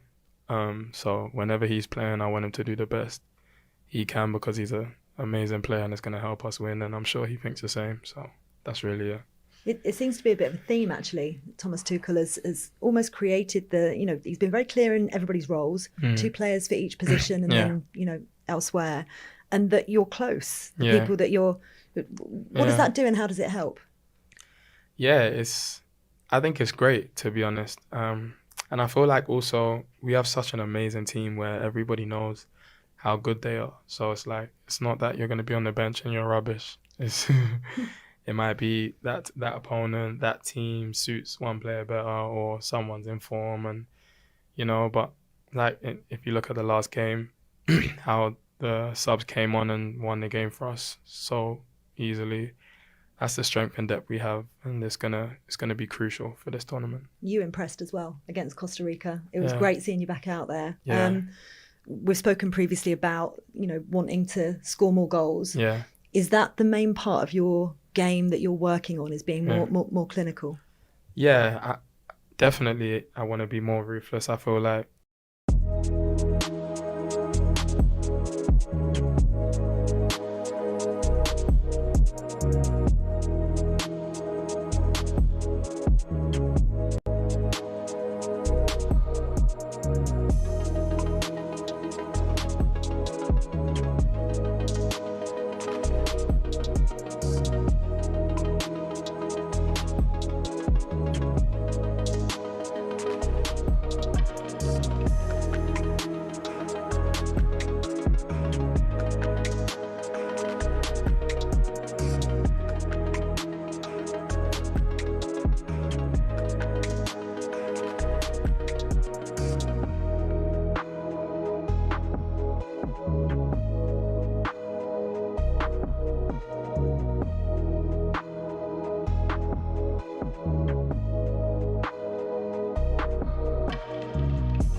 Paul Hawksbee, Charlie Baker here on talkSPORT. Shame you missed Peng. Well, Peng was here, was he? He popped in, while you were out.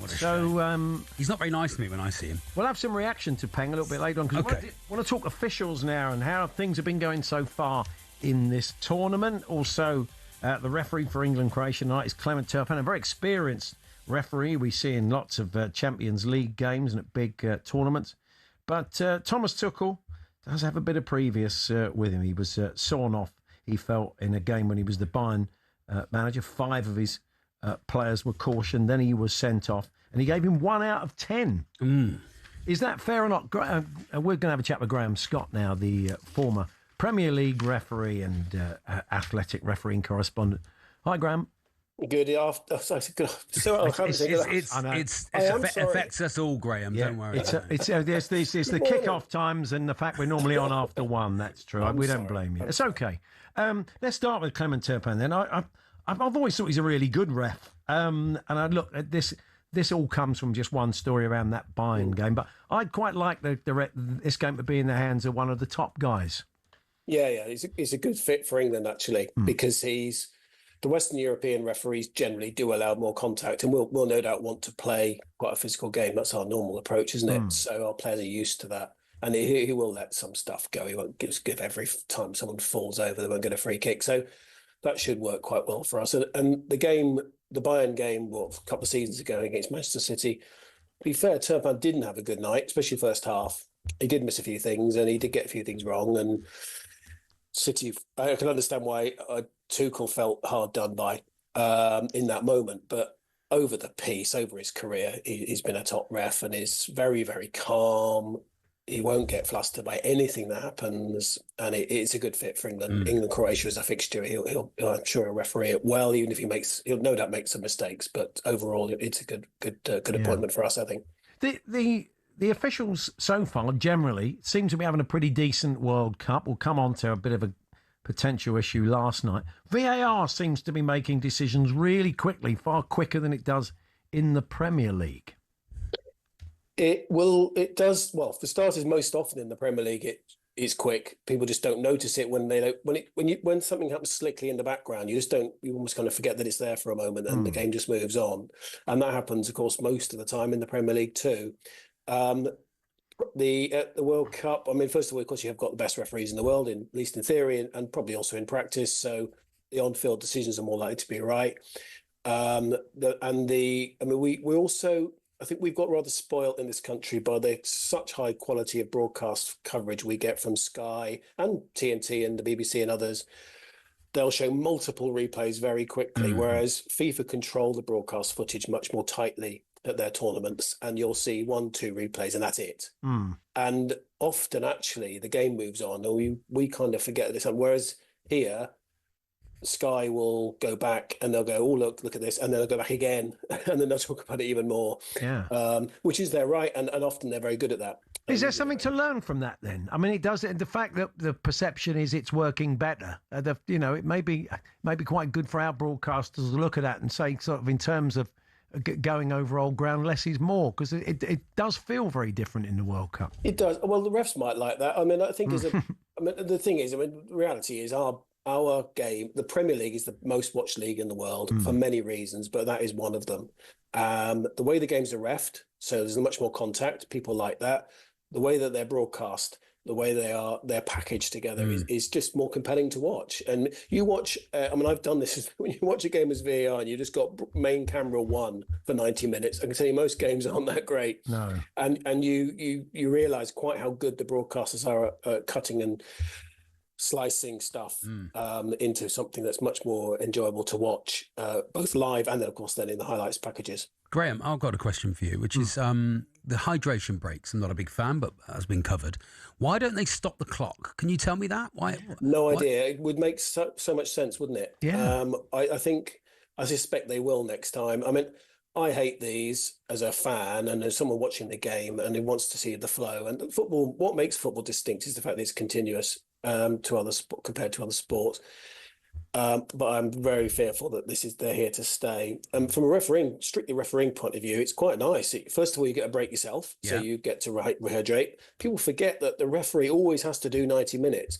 By the end of the game, half the outfield players have usually come on since the kickoff. So they're all fresh and you're kind of still playing up and down the pitch. So it's quite nice to get that break, but also that kills the tempo. It makes the game easier to ref. Momentum changes. It does. Yeah, we've seen it already. You get this kind of pregnant pause, and then you have the kind of 2 or 3 minutes when they come back where usually not much happens. Well, that's quite nice as a ref. You can kind of get yourself, you can reset the game.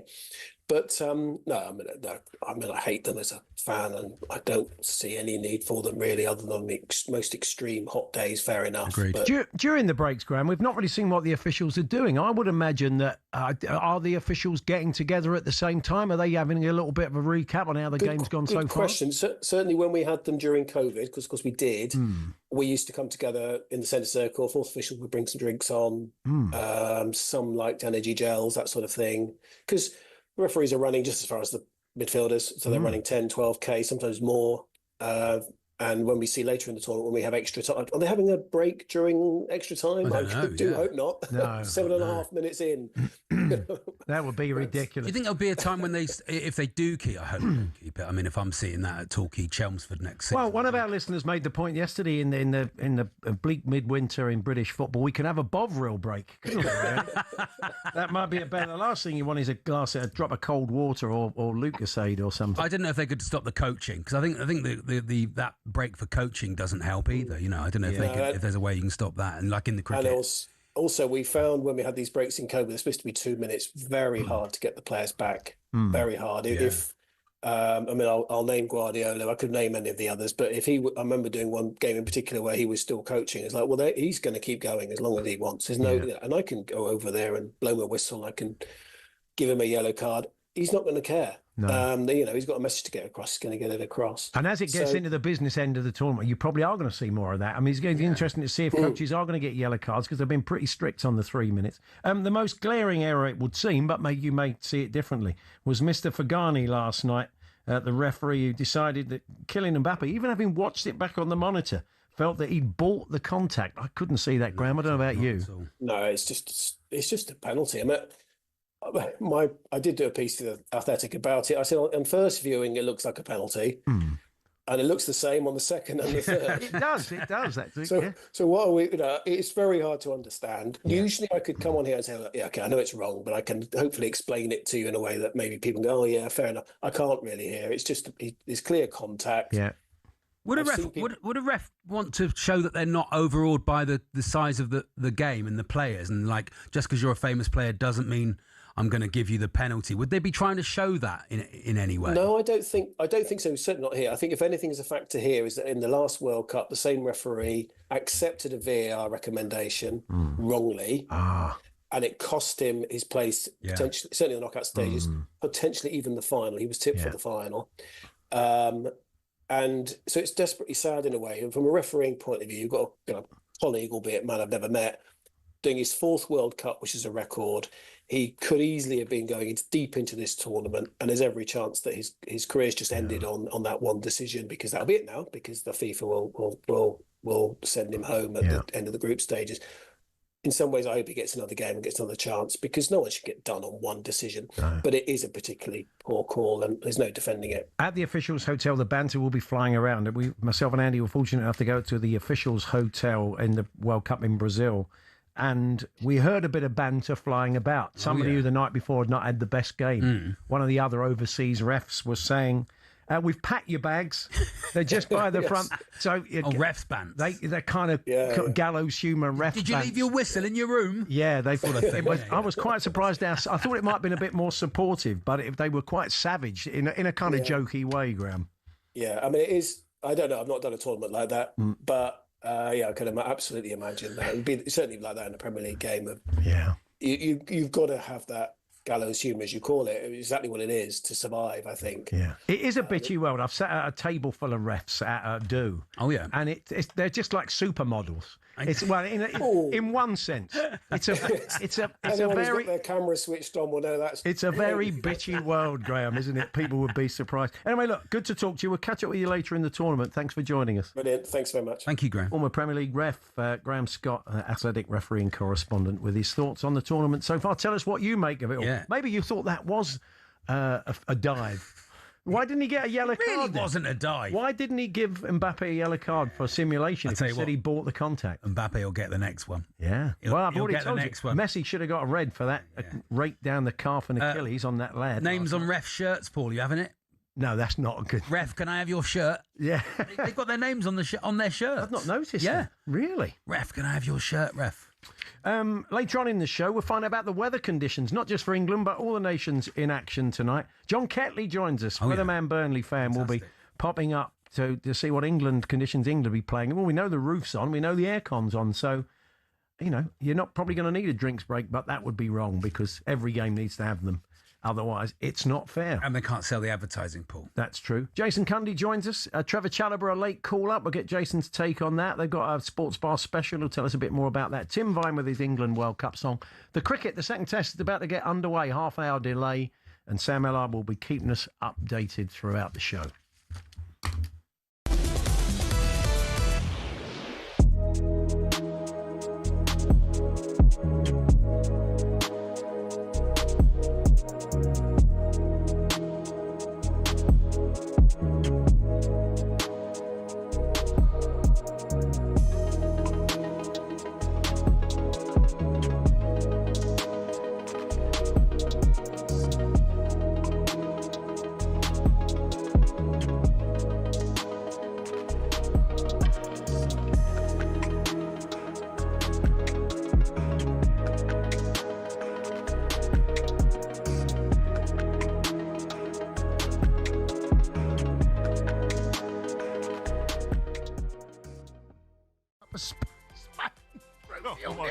With Cape Verde, it's only fair and right we do this.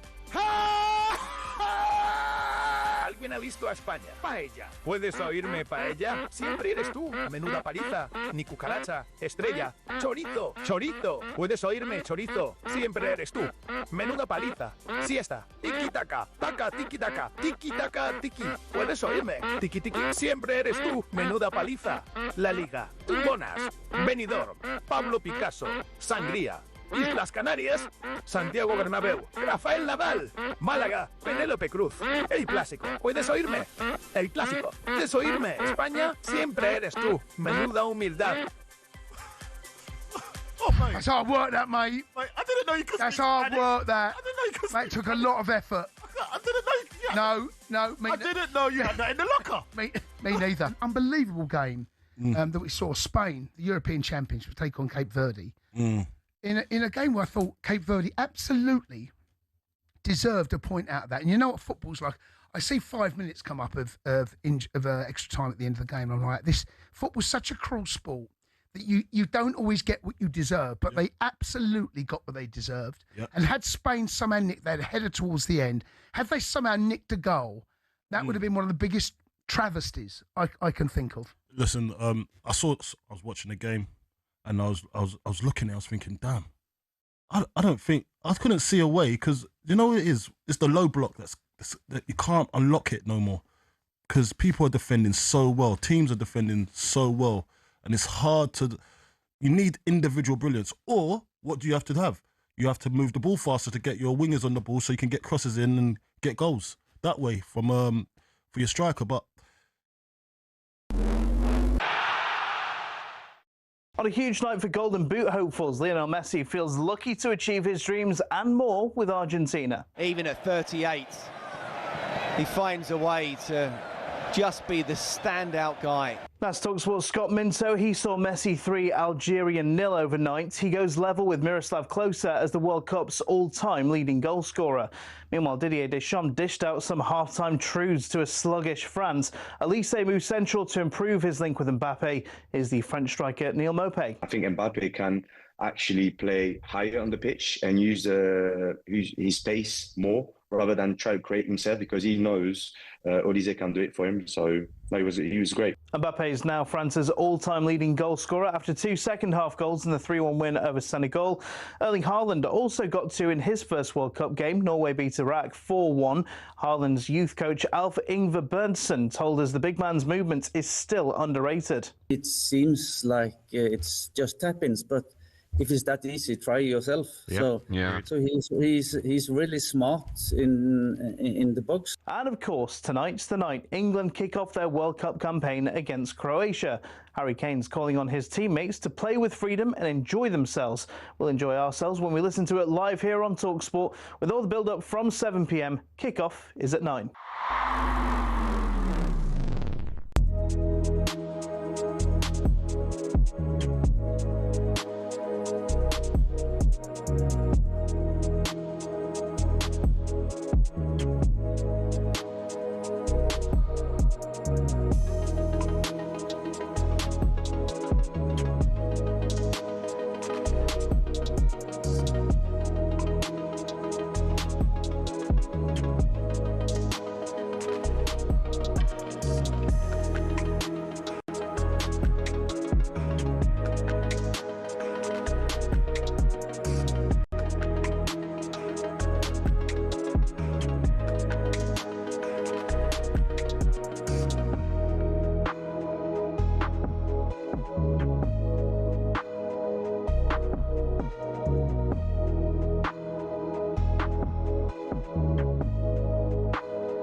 It's showtime on talkSPORT with BetMGM. We're ready for the action.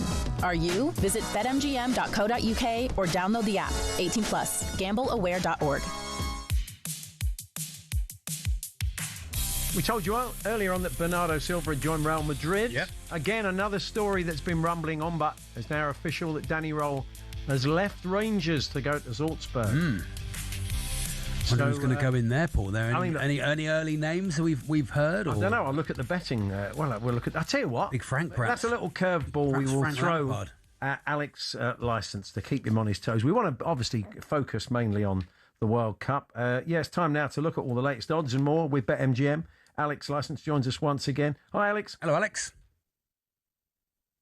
Hello, Alex. Morning, guys. How are we doing? Yeah, we're good. Thank you. Really good. We might get those Rangers manager odds for you at the end, so I'll give you a bit of a heads up on that. Now, Danny Roll's been confirmed, but let's start with the World Cup. And I would have thought a few of your punters may have been tempted on Haaland, Messi, and indeed Mbappe all to score last night.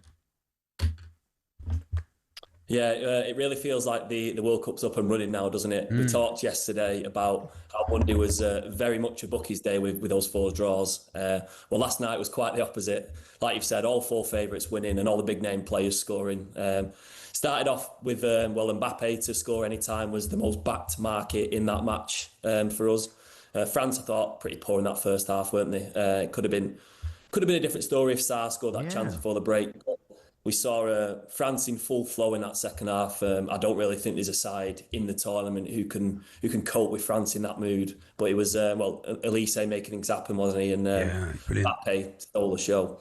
I mean, a Messi hat-trick, I don't think too many people would have gone with that. No. I mean, we always expect him to impact a game. You might expect him to pop up with 1 goal, but I mean, the Miroslav Klose's record, if mentioned like 2 or 3 times last night, it's definitely going to get broken by one of them, isn't it? They're both sort of chasing it down.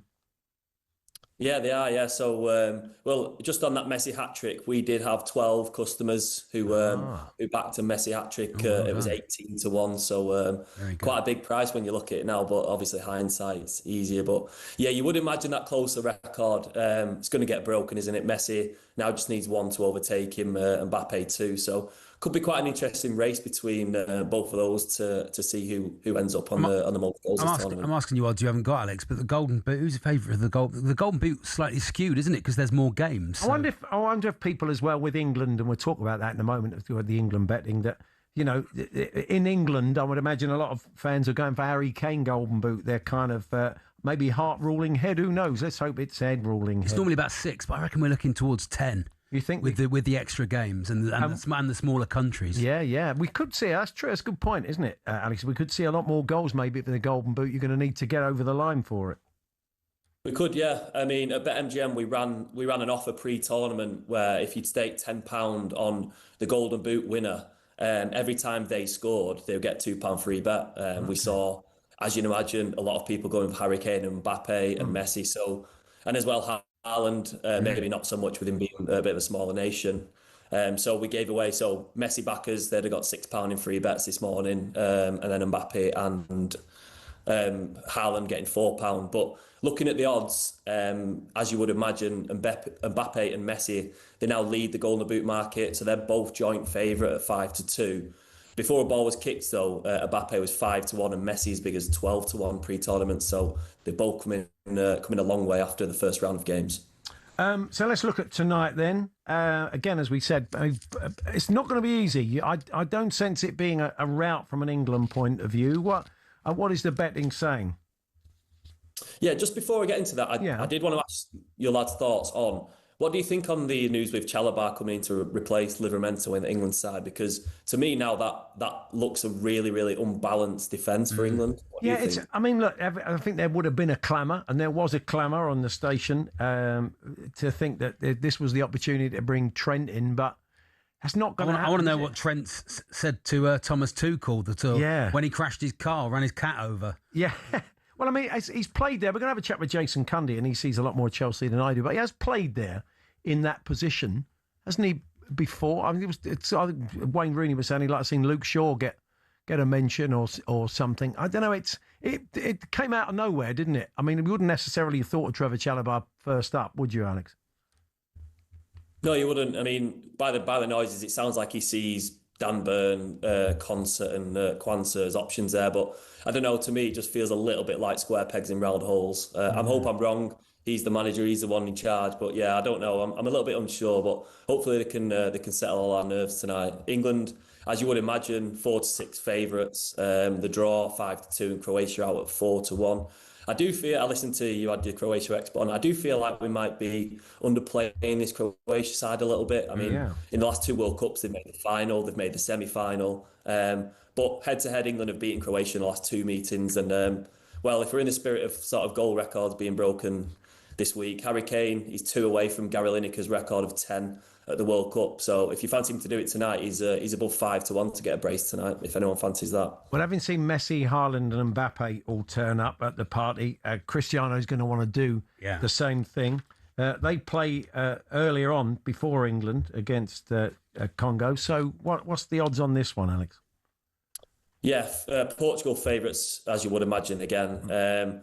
This, for me, has got to be the strongest Portugal side at a World Cup for a long time, if not ever, to be honest. They've never made it past the semi-final at a World Cup, so I think this is a really good chance for them. You've that midfield of Bruno Fernandes, Vitinha, João Neves, for me, is the best midfield in the tournament. The defence is solid, but like you said, all eyes are going to be on Ronaldo tonight, aren't they? I think even just from an ego point of view, he's not going to want... he knows what Messi did last night, and he's not going to want him to outshine him, is he? But Ronaldo's record at the World Cup isn't great. 8 goals in 22 appearances. It's not too much to shout about. And that's probably represented in his price to win the Golden Boot. He's as big as 20-1 to be the top scorer. Obviously with Messi at 5-2 now. He's the same price as Balogun.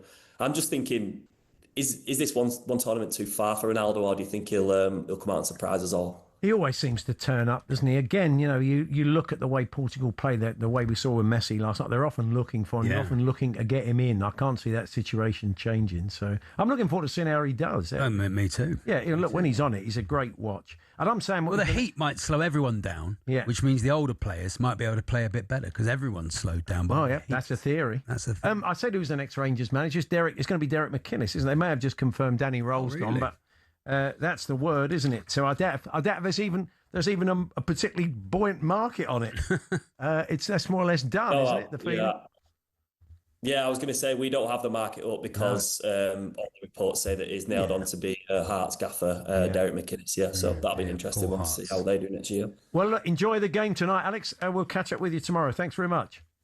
Yeah, you too. Thanks, guys. Alex Licence there from BetMGM with all the latest odds from BetMGM. You can visit betmgm.co.uk or download the app. 18+, be gambleaware.org. It's showtime on talkSPORT with BetMGM. Keep things golden with responsible play at betmgm.co.uk. 18+, gambleaware.org.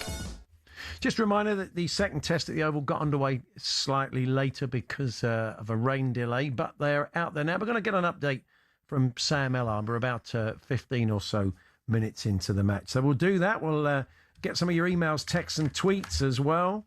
And lots more besides. We're here with our good friends at Selco Builders Warehouse. Check out this month's real deals at selcobw.com.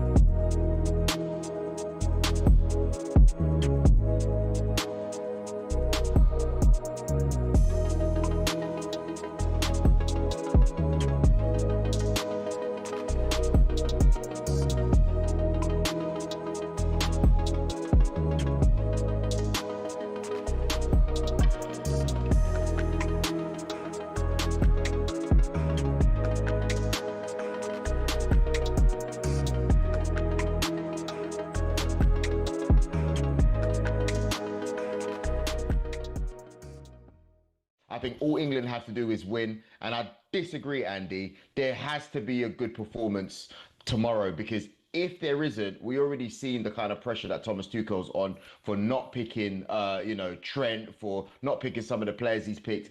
They have to score tomorrow and they have to perform well. Yeah, but I understand why you would say that, but look at Spain, right? I mean, it was an awful performance, but we've seen teams start the competition really poorly and go on to actually win it. We've seen teams lose their first game and go on to win it. For me, as an England fan, although I will sit here tomorrow and say it was a terrible performance, but we won 1-0, if we win 1-0 and we get all 3 points, that, for me, is the most important thing. Overall, but you don't compare us to Spain. No disrespect. We're nowhere near them. I'm not comparing. I'm just giving you an example of a team that plays badly and doesn't get... That's a bad example. That's a bad example because we haven't won, Andy. Well, no. I'm not comparing.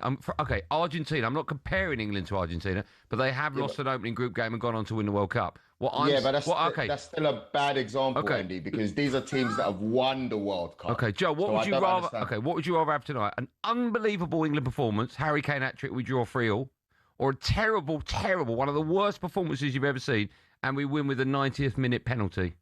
Well, Andy, of course we would rather win. That's but what I'm saying. Those examples that you gave are with teams that have started badly and gone on to win the World Cup. Well, no, I'm just giving you examples of teams that haven't started the competition well and gone on to the late stages. I don't think it's important that England play well tonight. I think it's important we win.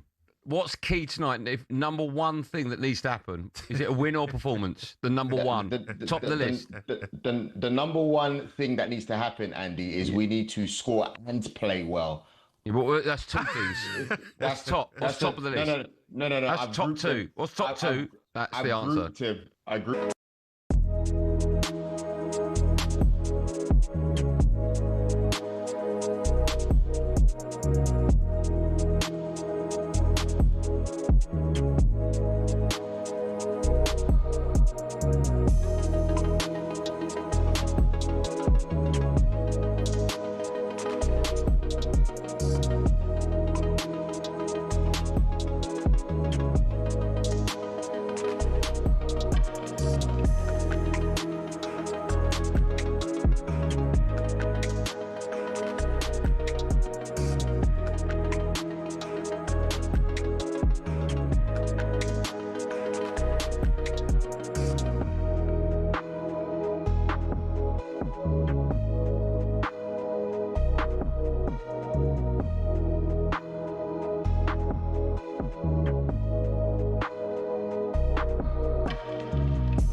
Get ready to get the ultimate football fan winning feeling with talkSPORT Win.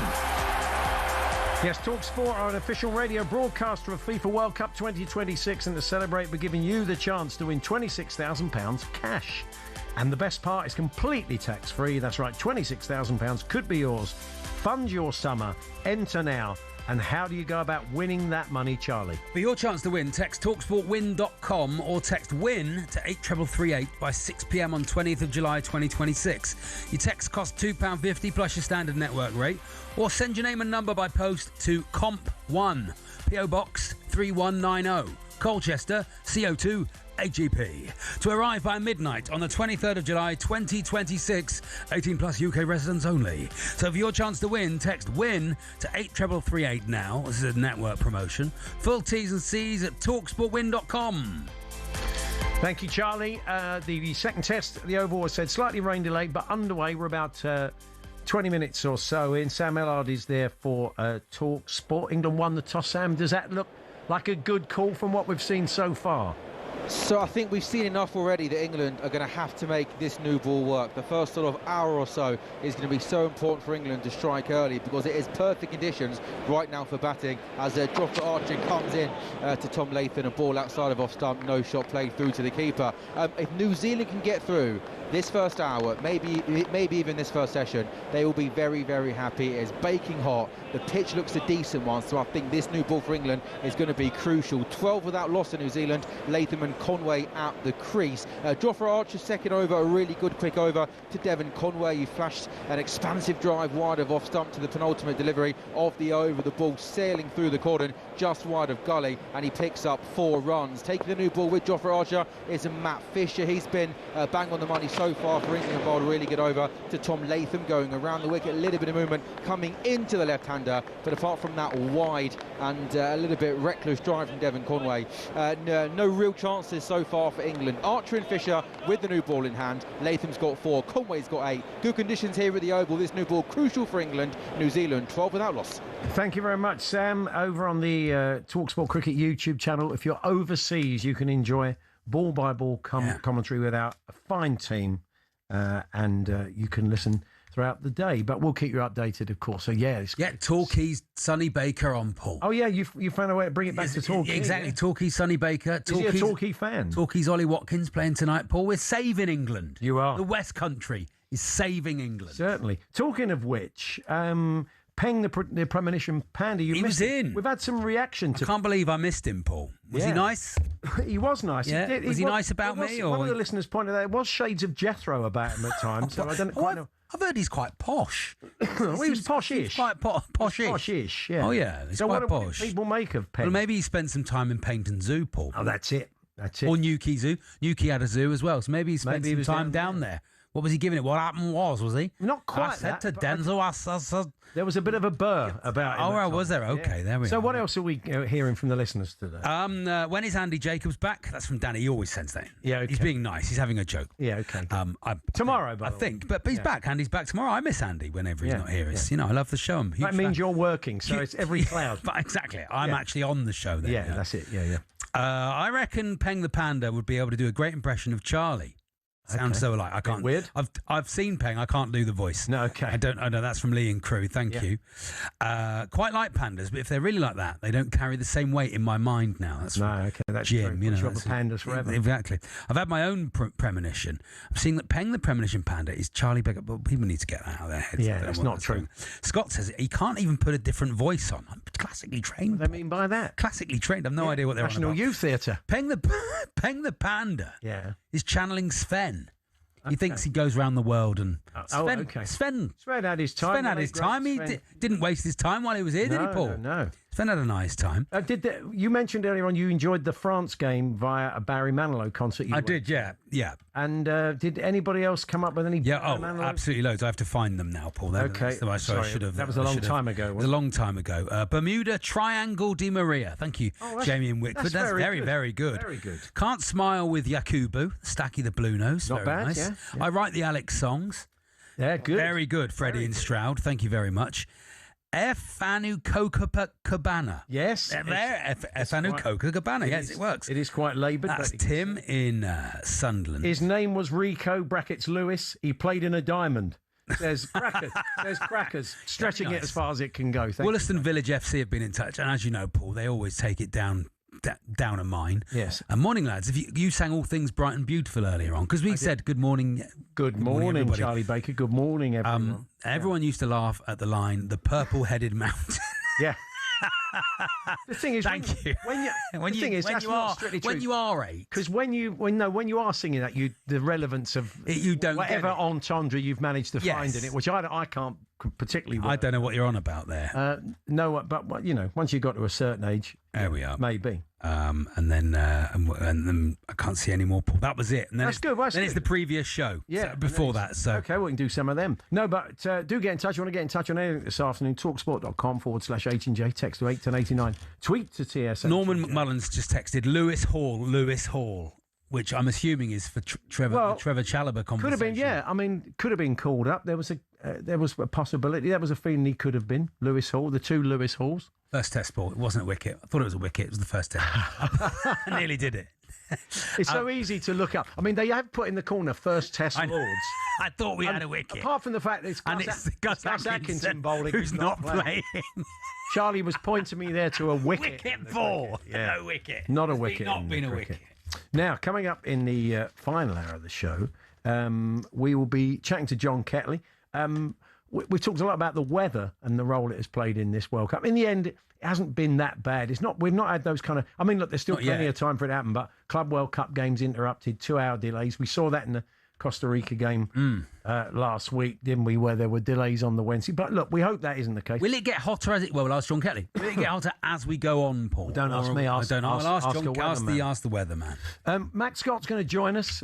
He's part of our team during the World Cup. He's hoovered up some of those World Cup stories along the way that you may have missed. And one of them impacted, or potentially could impact, on our own mate Stan Collymore, who will be in the stadium for the game tonight, and with his Canuck Villa flag, or his Canuck England big flag. Yeah, is it too big? Did it pass the test? Well, we'll see. Have they got one of those, like, you know, when you go in the post office? Yeah. You have to put a parcel through a slot. Well, they got one of those for flags. I saw Stan say last week that he couldn't get his flag in, but there was a bloke next to him who just wrapped his flag round his neck like it was a scarf. Lovely idea. And it was bigger than Stan's, but they let him in. Yeah, very good. So it's not a flag; it's like the bloke from Airplane. I can make a scarf. Yeah, exactly. I can make a hat. Exactly. So anyway, maybe a little tip for the England fans. Hopefully we'll hear from Stan tomorrow, see what he makes of tonight's game, live on talkSPORT. Of course, before that, Portugal-Congo, the 6 o'clock kickoff. Ghana-Panama, our coverage starts at midnight. And Uzbekistan-Colombia, that's one for the creatures of the night, I would imagine. But Mark Wilson and Alvin Martin... Oh, blimey, sorry, I clumped the mic. Mark Wilson and Alvin Martin. That's right. Give it a real thump as well. Whack there, Paul. Even by my Furious standards. About it. Yeah, Ollie Klink, your host for that one, Burning the Midnight Oil. So it's Paul Hawksbee and Charlie Baker here on talkSPORT. Lots more to come, more build-up to England this evening. What are you expecting? What do you want to see from England tonight? Let us know. 0371722 3344, talksport.com, text to 81089, tweet to TSH and J. One of the listeners already said, I want a statement performance. I don't want to see us bore our 8 or 1-0. Start as you mean to go on. I agree. Whether that happens or not, who knows? So do let us know, but we'll get the sports headlines for you next.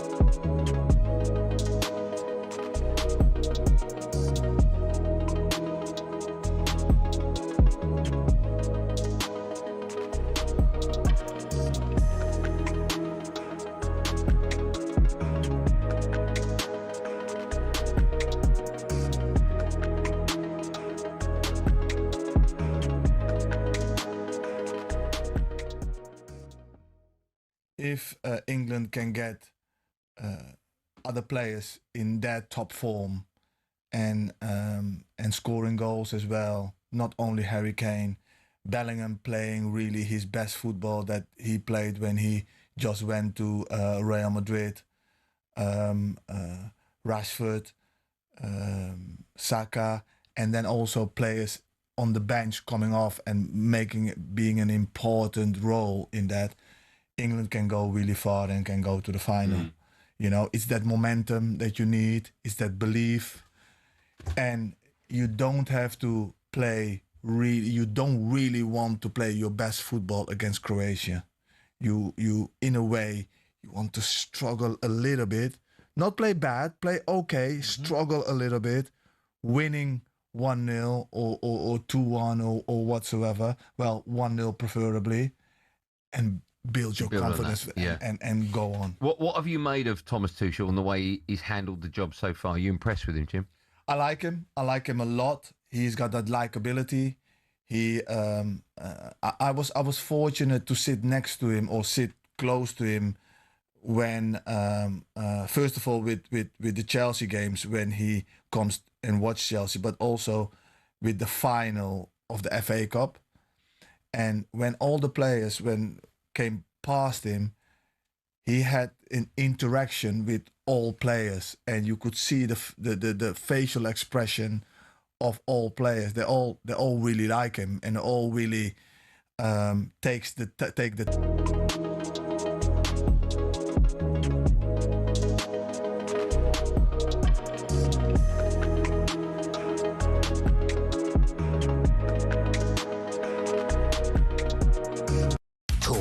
Sport.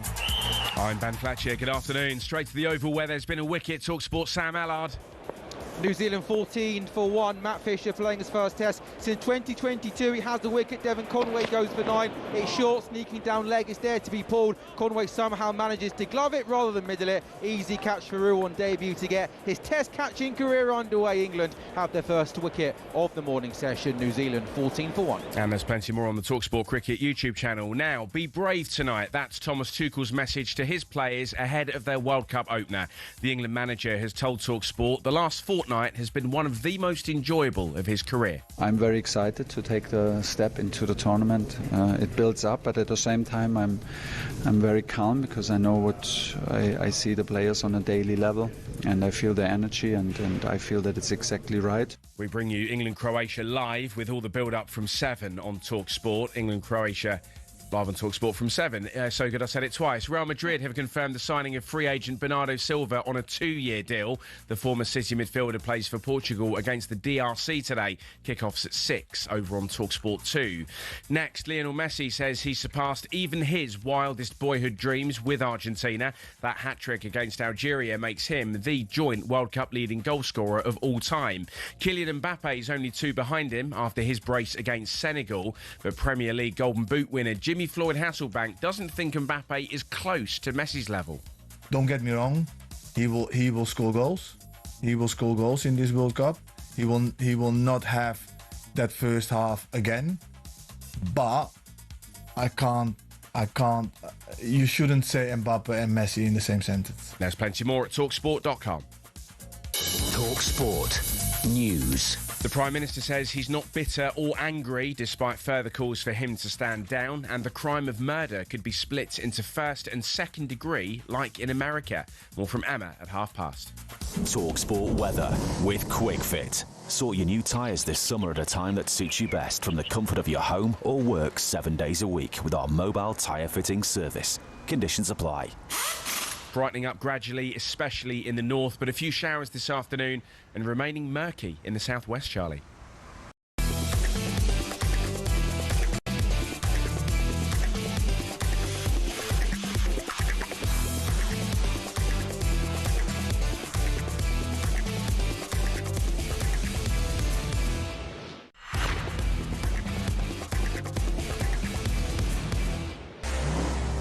US football forecast on talkSPORT with QuickFit, giving your car the magic sponge and water bottle treatment to keep it going this summer. QuickFit, drive away happy every time.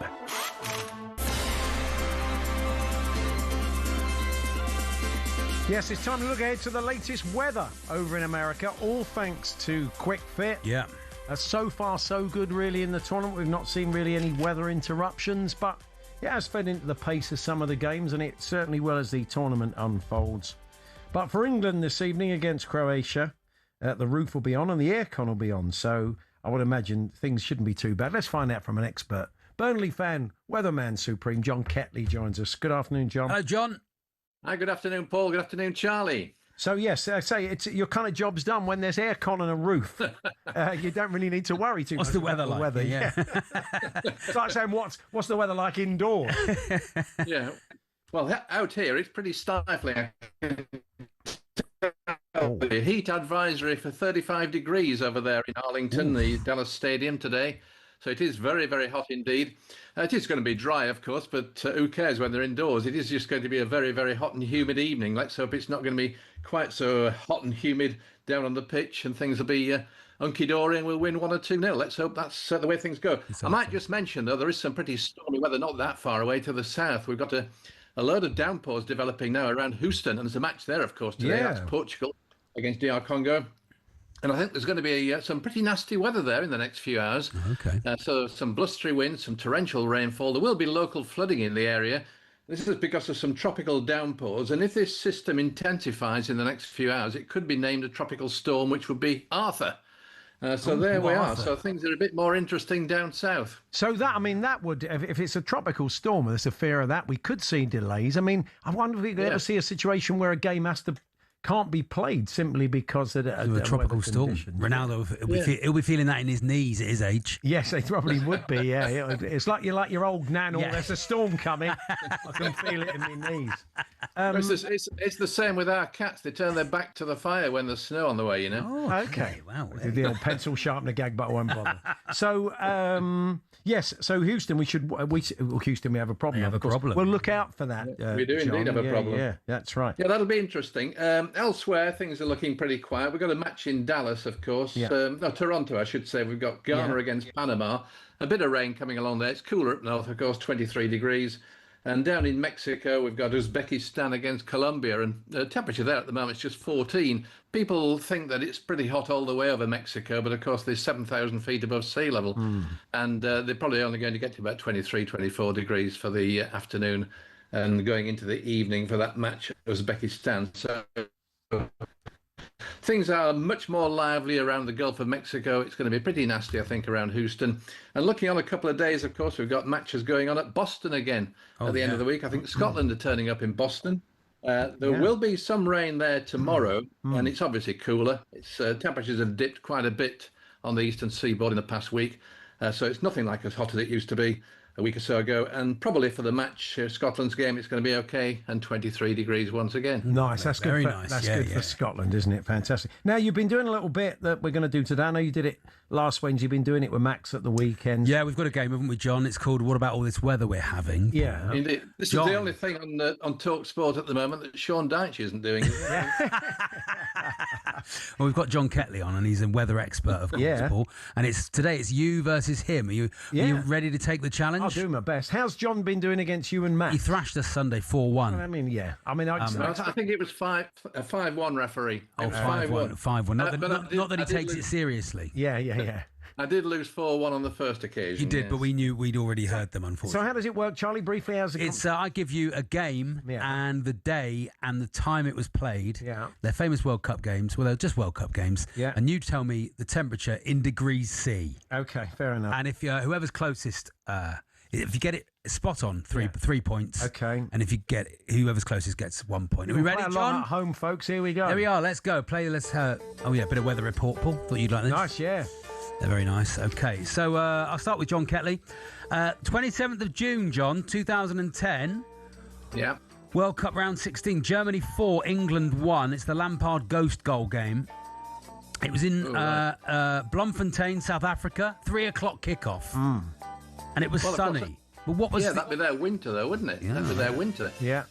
Bloemfontein. I don't know. Should we go for 20 degrees? I don't know. 20 degrees. Paul Hawksbee. I'm going to go. It was their winter. I'm going to go. I'm going to go 19 degrees. You went wrong way, Regals. It was 23 degrees. It's 1-0 Ketley. Here we go. Well done, John. Paul Hawksbee, you're first. He's the pro, Paul. Yeah. You know, you're taking him on. It's very difficult. Of course, yeah. Second weather, 15th of July 2018. It's the World Cup final. It's France 4, Croatia 2. Right. It's in Moscow. Yeah. The Luzhniki Stadium, Moscow. The kickoff time was 6 p.m. Yeah. And what was the weather? It was partly cloudy. I spent a fair bit of time in Moscow around that tournament, and it was quite muggy and quite warm. I'll go even at 6 o'clock. I'm going to go 21. He's gone 21. John Ketley.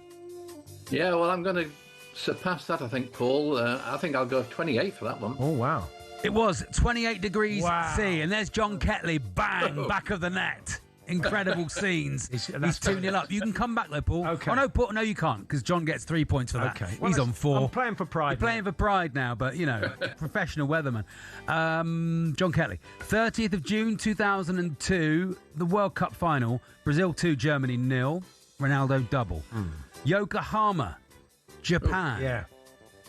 Kickoff time midday. Right. Yeah. That affects it. Go on then. Cloudy it was, John. They get pretty hot over there in Yokohama, don't they? Not that I've ever been, but I shall go.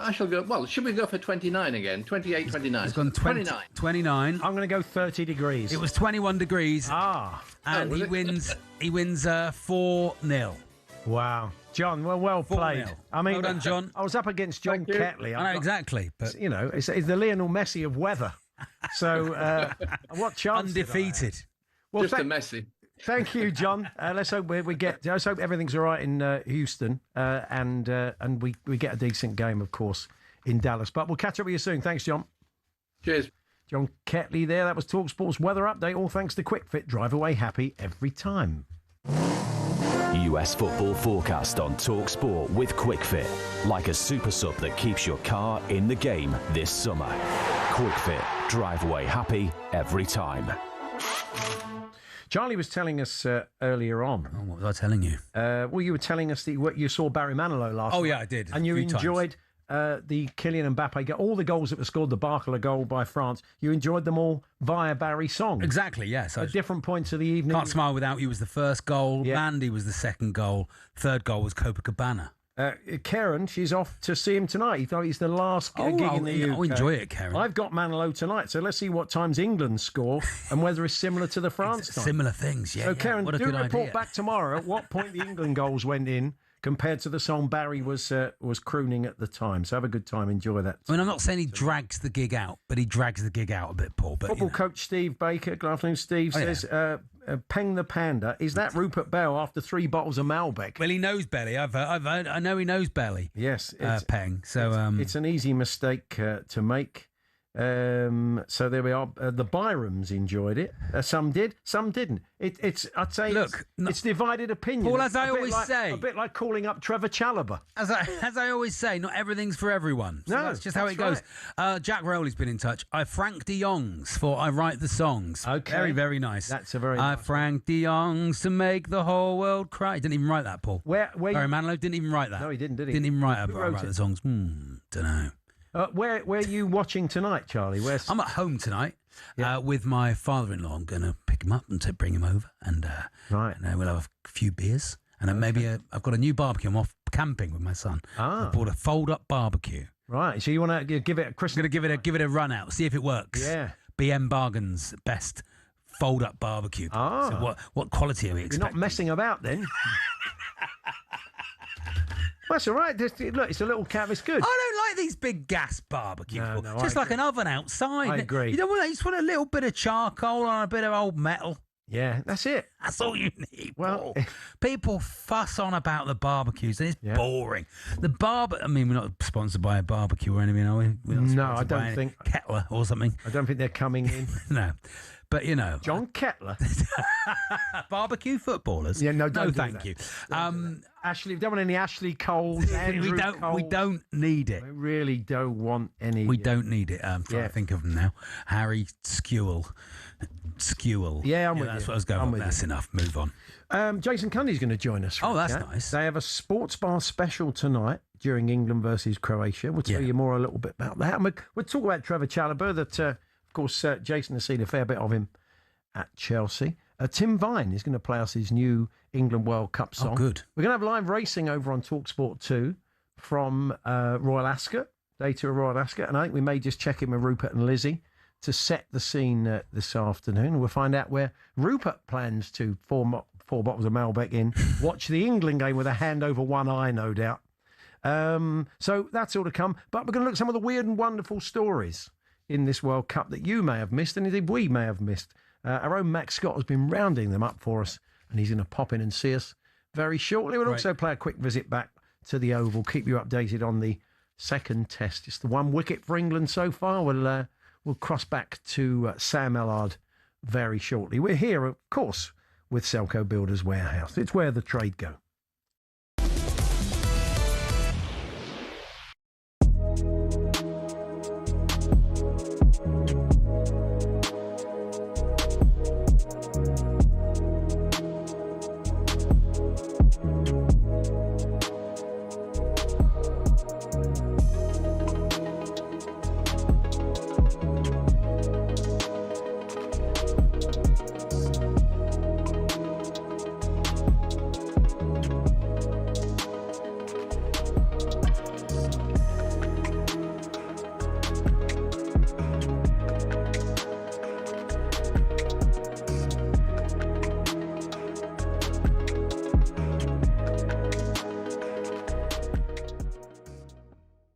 Neil, yesterday we had another French legend in the studio in Emmanuel Petit, and I asked him. No, in fact, I didn't even ask him. He just offered it to us.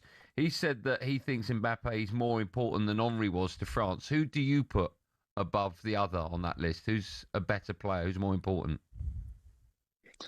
I think Mbappe is the main man. Is the guy for France, and actually he's had some tough time at Madrid this season, but with France, he's always there and he's always playing well. And I think when you look at the stats, I think he's got already like 14 World Cup goals, Yes. 58 goals for France. So he's the top scorer of all time. I've backed him from the start, and I believe he's got a big desire to prove like all the people wrong after his tough season, I'd say, at Madrid. I remember as a kid growing up watching France, you had the great Michel Platini playing, who I think is possibly the best French player of all time. Is that how you guys see it over in France? Who is number one on your list?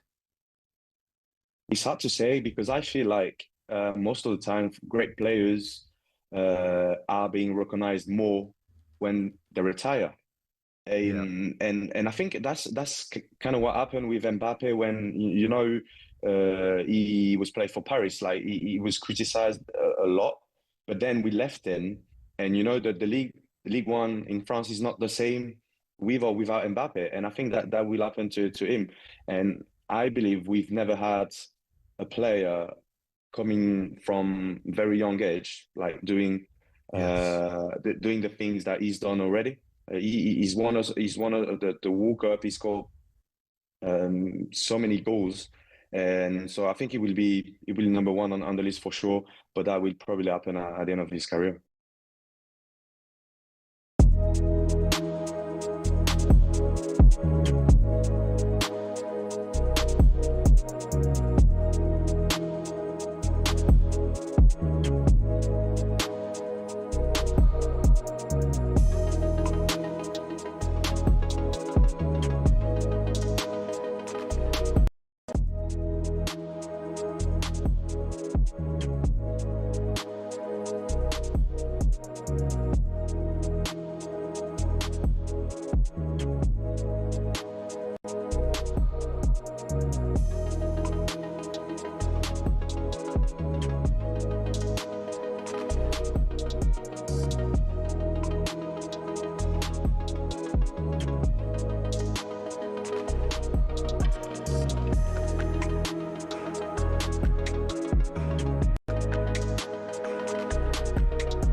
Before we look at some of those World Cup stories you may have missed, let's head back to the Oval. Sam Ellard watching England versus New Zealand in the second test. New Zealand 20-1. Matt Fisher playing his first test in 2022. He's got the wicket. Conway going for 9. It was short, sneaking down leg. There to be pulled, but Conway somehow managing to glove it rather than middle it. Easy catch for Root to get his test catching career underway. Josh Tongue has just come into the attack bowl to really get over to Nichols, beat him on the outside edge, and there was a lead which nearly crashed into the stumps. So we've also seen some quirky Joe Fields in his return to the test team, a leg slip, a leg gully, and a short leg in that over. But England searching then for the second wicket. The New Zealand captain Tom Latham is unbeaten on 9. Henry Nichols into the team, replacing Kane Williamson, not out on 3. The sunshine is very much out here at the Oval. Good batting conditions. England got to make good use of this new ball. New Zealand 21-1. Thank you very much, Sam. Over on the talkSPORT Cricket YouTube channel, it's all unfolding. If you're overseas, you can listen to ball-by-ball coverage with our top team. Max Scott has joined us in the studio, and we're going to You've unearthed a few stories, Max, that we may have missed along the way. Yeah, just trying to keep across all the sort of frills and spills, all the fun, some of the serious news, some of the less serious news coming from the World Cup. Now, of course, we know Scotland fans have taken over Boston, right? We know that the Americans are absolutely loving them. You know, some of the scenes from Red Sox games, I think it is, baseball games. Yeah. Scotland fans taking over the Tartan Army, doing the British Isles proud. But something that you may have missed is that Noel Summers, who's the top head honcho of Hennessy's Bar in central Boston, has confirmed that the trade following Scotland's game with Haiti tripled that of St. Patrick's Day. Wow. She told the Boston Globe, "We've been here over 30 years. We've never seen anything like it. The beer has ran out," but she has a message for Scotland fans abroad. She says, "Don't worry, a delivery's due on Thursday, specifically to prepare for Scotland against Morocco on Friday evening." And that's a hard drinking town. In a lot of sports franchises, they would have been used to. And I've also said American. St. Patrick's Day in Boston. Yeah, an American hard drinking town is, they've had 2 pints. Ooh, look at him. He's got a problem. Wow. Well, that is it. But the great thing is, as well, with the Scotland fans, is they all behave themselves. Yeah. They have a good few pints, and they've been tidying up as well after themselves. They don't kick off, which is a great credit. They know the line. Yeah, they certainly do. Which I think many fan bases worldwide could take a leaf out of their book, really. But speaking of lager, by the way. Oh, yeah. With England kicking off their World Cup journey tonight against Croatia, talkSPORT and Meantime have teamed up, as I'm sure you've heard, to create So Good Lager. Oh, yeah, it's so very nice. good. Which is going to be poured from all O'Neill's pubs and some of the best sports pubs across the UK. You can find your nearest pub by visiting talksport.com/so good. 18 plus. Please do drink responsibly, like most of the Scots out in Boston, as we've just Are we going to get any more sports bar drinks and things? Has anybody seen the gin and tonic? Yes. Like that, Well, we'll find out from Jason. Has anyone seen Good gin? lager, though. Good lager. Now, I mentioned earlier on our own Stan Collymore, the Costa Rica game, had a bit of trouble getting his Canuck flag in. Others did get in, so it also feels a bit random. But there is some kind of ruling around flags at the games, isn't there? Yeah, unsurprisingly, FIFA want to protect their LED sort of ad screens at all costs. Yeah. FIFA say this is because they want to make sure that safety messaging is clear and visible for every fan. Absolutely. I'm sure it's nothing to do with the amount of revenue they might get from ads. No. And but as a result, they have said at the AT&T Arena in Dallas, England fans can only put don their flags behind the goal. Any flag over 1.5 metres can only be allowed into the stadium with written permission. I'm afraid I cannot confirm who that written permission needs to be to and from. Where do you write to? I think it's just drowning fans in bureaucracy and trying to keep fans from not bringing huge flags. But on a more serious note, I read in the Telegraph this morning about a father who lost his daughter to cancer and has a commemorative flag, and he won't be able to bring it because it's massive. And hearing about fans trying to honour British servicemen and women, they won't be able to bring these huge flags.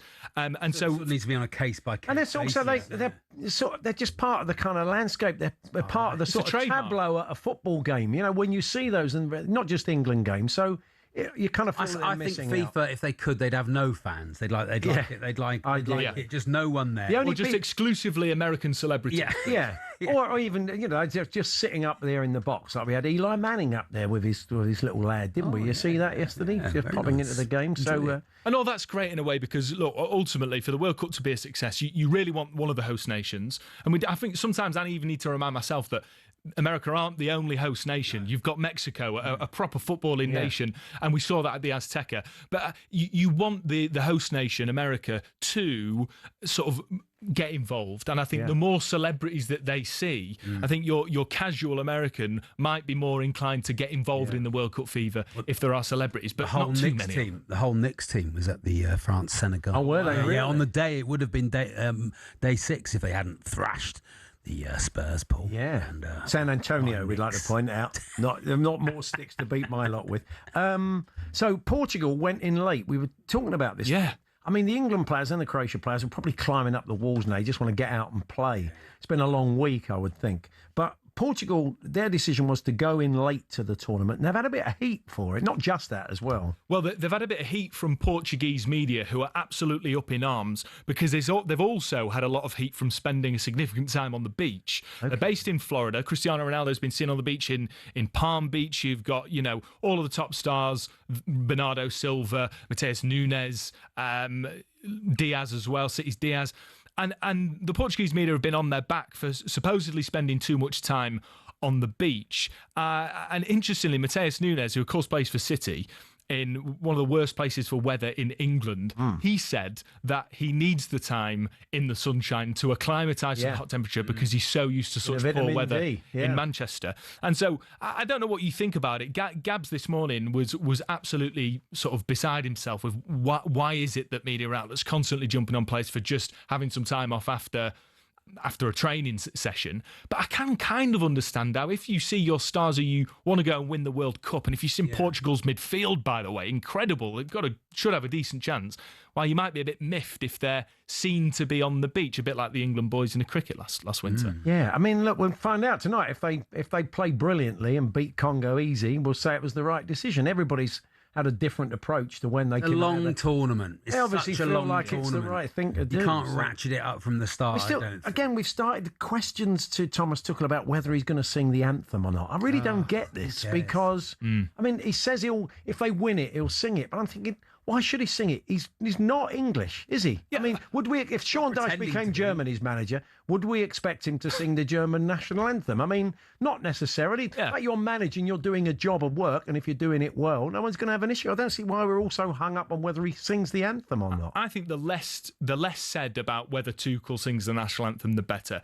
If he does, he'll be slandered for it. If he doesn't, he's criticised. Exactly. And I kind of think, well, if he does do it, he's doing it out of admiration for the nation. He's not doing it sarcastically. No. And he's a self-professed Anglophile. He loves British humour, British football, British literature, British film. And so if he does it, then it's a nice gesture. If he doesn't, well, understandably, he's not English. And so I think just, I don't care why they keep asking him the question. It just, let's forget it. It doesn't matter. And then wonder why the pressure builds on the team and then wonders why we fail. If you keep, the definition of a madness is keep doing the same thing and expect different results. Yes. Yeah. So stop doing the same thing. One thing I have noticed, and I don't know if you agree with me, is I felt always, particularly in the last Euros, there was a lot of heat on Jude Bellingham.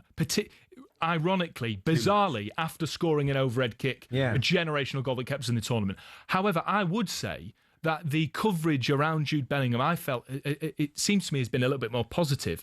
Maybe that's because he's put himself in front of the media, which he didn't do last time. And there's been a bit more positive PR, maybe from Tuchel, who's given him the captain's armband. They've put him in front of England's social media channel. And I've noticed the chat around Jude being a bit more positive. I don't know if you've noticed that. The other thing is, it's a British thing. Maybe it's just an English thing. I don't want to tie everybody else in Great Britain with it. But that thing of maybe knocking people down a peg or two, when they've got a bit of swagger, we tend not to like it. You look at Mbappe last night, scoring goals, pointing at himself. Yeah. The French public are not going to say, we need to take him down a peg or two. He's a bit too flash. I just think it's just a different psyche, really. I agree with you, and I personally love the swagger from Jude. Speaking of swagger, a player arguably with the most swagger in this World Cup is Vinicius Junior. Now, he has been criticised for some of his conduct with journalists. He has refused to speak in Spanish to a Venezuela outlet. Interestingly, Hakimi as well has, PSG player, refused to speak in Spanish, which has meant that FIFA have had to mandate Spanish translators, which they didn't plan on doing because some of these top stars, for some reason, are refusing to speak in Spanish when they can speak Spanish. Okay. And he's in potentially a bit of hot water, Vinny Jr., because he was down to do the half-time player interview. Which is a hateful idea anyway. Which I can't stand, so I kind of don't blame him. But he refused to do it, and the reporter, I haven't heard what he said, but I've read it, rather smugly, it seems to me, said, well, you do know you will be fined. Yeah. And Vinny Jr. has essentially said, so I'll pay the fine. And so he's potentially in some hot water with FIFA because he contractually you're meant to do it. He might get fined, but did you see Bielsa refuse to look up? I love that. He wouldn't. He wouldn't look up. Even the footage of him saying no. They should have just added the top of his head because he'd be sat on his little bucket. Yeah. That would have been. I'd love them to try and get Michael Elise to do the half-time interview. They do that at journalism school. Trying to get, blood out of a stone at the best of times when he's played brilliantly. At half-time, when he really wouldn't want to talk to you, that would be joyous. You're not wrong. Thank you, Max. Pleasure. Brilliant, Max. Thank you so much. Really Max good. going to be out and about for us. He was with the fans yesterday of Cape Verde, and he'll be rounding up some of the best stories. But for now, thanks for joining us. Cheers, mate. Jason Cunley's going to join us, a sports bar special during England-Croatia. Him and Jamie are getting together. He's going to tell us more about that, give us his thoughts on Trevor Chalobah and that late call-up because of that sad injury to Tino Livramento. Tim Vine is going to play us his new England song and tell us how he's feeling ahead of tonight's game. Big England fan is Tim, the comedian, of course. And we'll have a quick check-in with Rupert Bell and Lizzie Kelly, head of our coverage over on talkSPORT 2 of Day 2 of Royal Ascot. That's all to come.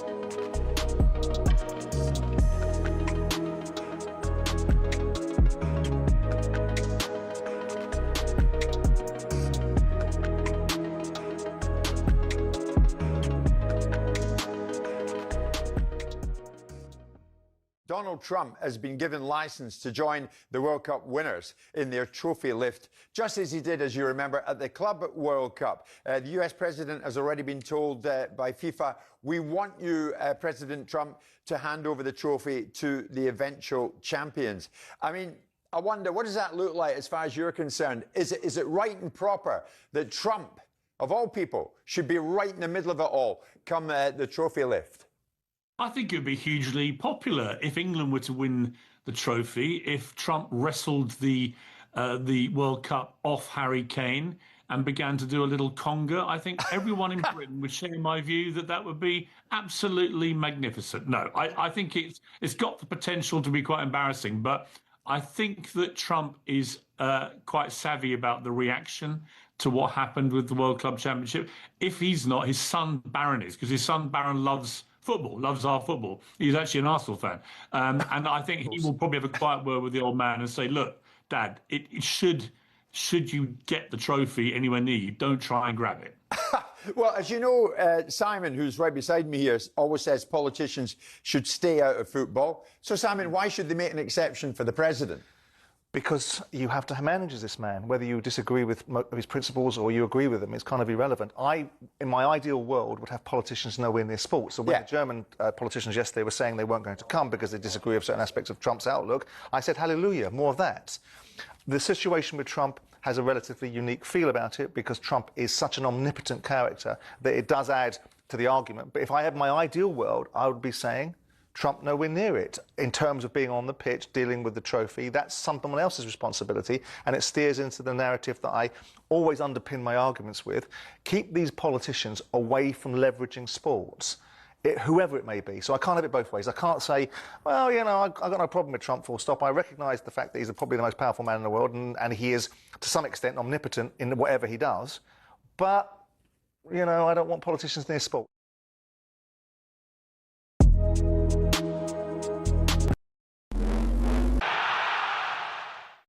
On a huge night for Golden Boot hopefuls, Lionel Messi feels lucky to achieve his dreams and more with Argentina. Even at 38, he finds a way to just be the standout guy. That's talkSPORT's Scott Minto. He saw Messi 3, Algeria 0 overnight. He goes level with Miroslav Klose as the World Cup's all-time leading goal scorer. Meanwhile, Didier Deschamps dished out some half-time truths to a sluggish France. Elise moves central to improve his link with Mbappe. Is the French striker Neal Maupay. I think Mbappe can actually play higher on the pitch and use his pace more rather than try to create himself, because he knows Olise can do it for him. So no, he was great. Mbappe is now France's all-time leading goal scorer after 2 second-half goals in the 3-1 win over Senegal. Erling Haaland also got 2 in his first World Cup game. Norway beat Iraq 4-1. Haaland's youth coach Alf Ingvar Berntsson told us the big man's movement is still underrated. It seems like it's just tap-ins, but if it's that easy, try yourself. So he's really smart in the box. And of course, tonight's the night England kick off their World Cup campaign against Croatia. Harry Kane's calling on his teammates to play with freedom and enjoy themselves. We'll enjoy ourselves when we listen to it live here on talkSPORT with all the build-up from 7 p.m. Kick-off is at 9.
Paul Hawksbee and Charlie Baker here on talkSPORT.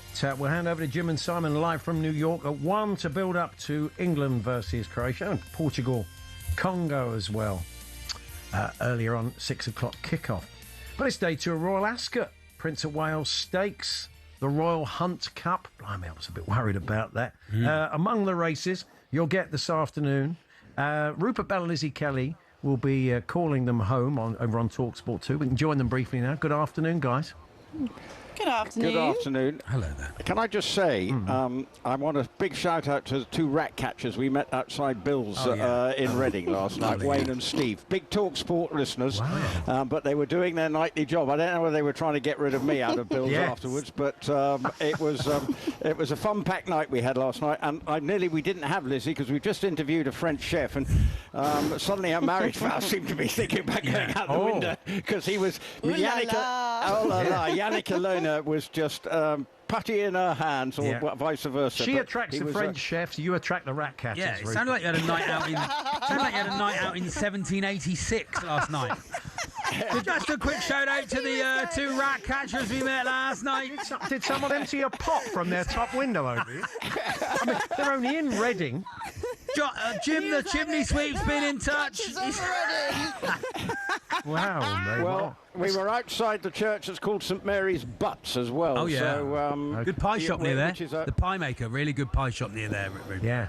Is there? Oh, right. Well, anyway, that's where we were now, last. Are you going to watch the game tonight, guys? Will you be? Are you planning to watch the match? If so, where? We don't know the venue yet, but we'll try. I think Reading's full of Wetherspoons, so we'll find something. She was a bit concerned that the kickoff was at 10 o'clock. 9 o'clock. So she thought she might not be able. She needs her beauty sleep. Yeah, of course she does. But she's now quite happy that it's a 9 o'clock kickoff. A newly adopted country, Scotland, kick off I think at 11 o'clock on Friday. So although you finish your work by then. Let's have a quick word for the big feature race then. What's your tip for this one if people fancy a flutter, Lizzie? This is a really, really good race. We've got Ombudsman, who won this last year. We've got Darras, who was the Arc de the Triomphe winner last season. Mini Hawk is in there, who was only just beaten in that. Al McCam, he made a really good... he had a lovely run in Ireland recently where he won very, very well. I think I'm going to stick with Ombudsman. Okay. It's not it for me. Like, I just feel like his return run at Sandown last time was very good. I really like him, but it's a really, really good race. Excellent, Rupert. Very quickly, because we're nearly out of time. But what's your fancy in this one? Al McCam, I think, is good value too. as Lizzie said, it's an amazing race, and I'm not quite sure it's going to pan out, but I think Al-Makam just might have the edge in the end. But it should be a thriller. 4:20 talkSPORT 2. Excellent. Yeah, enjoy the racing and enjoy the match tonight. We'll catch up with you tomorrow. Thanks very much, guys. No problem. Rupert Bell, Lizzie Kelly there, Royal Ascot for day 2, and all the actions covered, extensive coverage of the first 5 races from 2 o'clock, and you can download the talkSPORT app. It's probably easier. You should have that anyway with all the football that's on across the network, and you can just flick between talkSPORT and talkSPORT 2 and all the sister stations, etc. So anyway, we're delighted to say that comedian Tim Vine has brought out an England song. Fantastic. Should we play a bit of it now before we have a chat with Tim? But let's give you a flavour of England in America by Tim Vine. Listen up, everyone. We're going in, we're going to win, and then we're coming back out again. England! We're going in, we're going to win, and then we're coming back out again. England! We're going in, we're going to win, and then we're coming back out again. England! Whoa! England in America, whoa! England in America, we are gonna stick together. We are not afraid of the weather. In the words of Karen Carpenter, we've only just begun. There we are, Tim Vine on fine form. I like it. It's catchy. Hello, Tim. I like the video. You're kind of in sort of a naval outfit, aren't you? Yeah, someone says that I perhaps have made the wrong choice dressing as the captain of the Titanic. Yes, maybe. Yes, quite possibly. I don't know if there's another football song within the words of Karen Carpenter. Yes. Nice that she's got a mention. Yeah. It is nice, yeah. So where did I'm trying to think what it's got a kind of late 80s, 90s feel of kind of music. Yes, I can't say I did that deliberately. That's just where my music knowledge ends. And so when I pick a guitar up, that's what I end up doing. Very nice. Yeah. It's, where can people? Was the video on YouTube? Where can people have a listen? Well, you can watch it. You can watch it on YouTube. Yeah. I mean, other than that, it's entirely non-sort of. It's not. You can't make any profit from it or anything like that. It's a shame, really, because it would have been nice to have done it for a charity or something. But how do you make money from music these days, Charlie? No one knows how to do that. No one knows. You could have to take it on the road. You have to go and do all your World Cup songs live. To do it. Please don't make me do that. Yeah. I see you're on the beach at the moment, though, Tim, with your nice backdrop there. Yes, well, it's a picture of a beach I put behind myself just for. What's your the picture's just fallen down, unfortunately. Yeah, sorry. What's your tournament experience, Tim? Do you get to? I know you're a big Sutton United fan. That's your sort of league team. But what? do you, so that's all tournaments out there. Yeah. But what do you do internationally?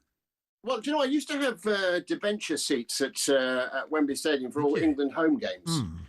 And during Taskmaster, was it? It's dropped out since then. Yeah. It was, I mean, I was frightened off in the end by the hot dogs that were 50 quid each. But but I went to. I've been to one. Me and Lee Mack went to when it was in Germany. We saw us lose on penalties to Portugal. Actually, in that remember that very venue, which was amazing. It was the only sort of tournament experience I've had. Yeah. But other than that, it's just like everybody else, just grips by the telly and hoping for the best. How you feeling about this? It's very exciting to see Tuchel's first proper game. Yeah, exactly. I mean, he kept saying the World Cup isn't next week after that Senegal game where we weren't great, and you know we know now from Jonathan Northcroft, the author, telling us about the book they've written about behind the scenes with Tuchel. That was a bit of a watershed. Things did change after that. The approach of Tuchel and his coach. Mind you, Senegal were very good against France. They're not. They are no mugs, as they say. They're a good side, and they were slightly undone by Mbappe's and Barclay's brilliance. But yeah, you're right.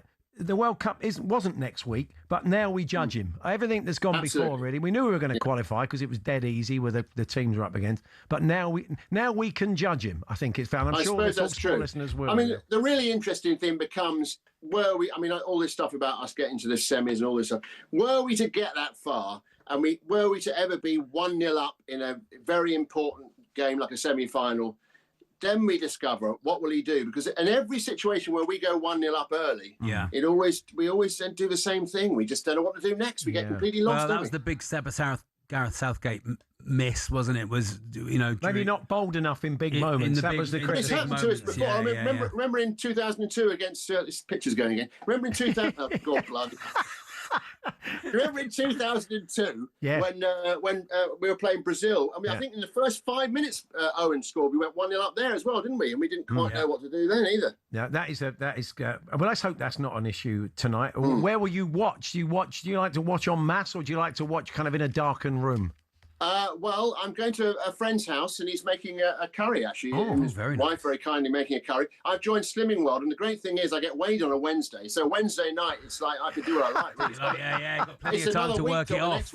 Yeah, that's the spirit, Tim. They offered me Man v Fat, the football thing, at one point. I told the doctor where to stick it. Really? It's a brilliant thing. It works brilliantly well. Of course, not for me, though. They've had a lot of success yet. Got any football jokes for us? Fat's winning by the sound of it. Yeah. Fat 6-0 up.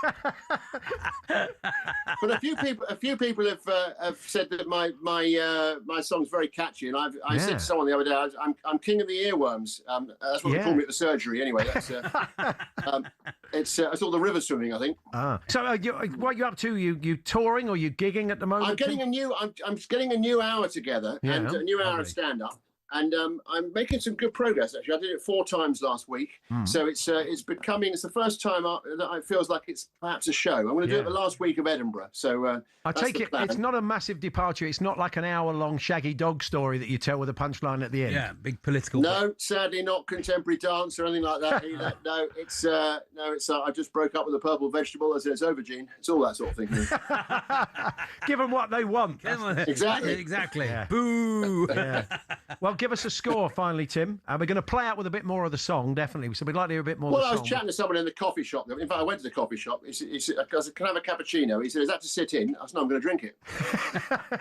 But anyway, I was chatting to him, chatting to the chap, and I said it'd be lovely just to have a stress-free 2-0 or 3-0 or something. I can't see it though. Croatia, we always have trouble against them. They're a good side. I think if I'm going to, I'll go 2-1 England. I think we'll find a way. I'm gonna go with you on that, Paul. I think I've got a draw in my head. I don't know why. I've got perhaps a 2-2 in my head, but look, we'll find out tonight when we call. It's probably every other first group game we've ever played, Charlie. Yeah, exactly. Yeah. Well, Tim, enjoy the game. I'll go 2-0 anyway. We'll play a bit more of England in America, and we will catch up with you soon. Thanks very much. Thanks, Tim. Yeah, it's good to see you, chaps. Take care. There's Tim Vine there, comedian, England fan. Let's have a bit more of England in America for you. And Jason Cundy's going to join us next, the Sports Bar Special. Him and Jamie O'Hara. He's going to tell us more about that. Bit of Trevor Chalabar. That's all to come. We're here with Selco Builders Warehouse. You can get all this month's real deals at selcobw.com.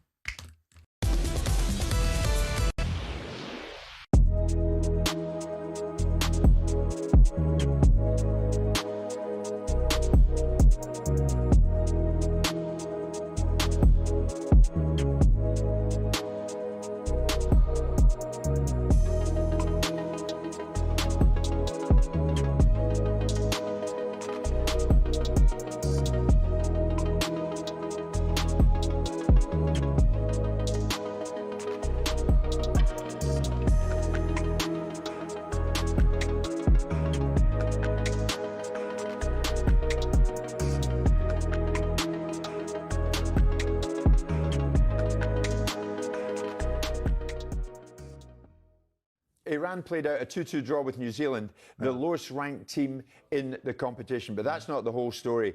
Post-match, the Iranian manager, Amir Galonoy, claimed that his side were the most oppressed at this World Cup, Simon, and I think he's got a point, revealing they were thrown out of the US immediately after the game. They weren't even able to undertake a recovery session. And they were told, get on your way, and headed back to Tijuana, Mexico, their training base, a day before they had intended to.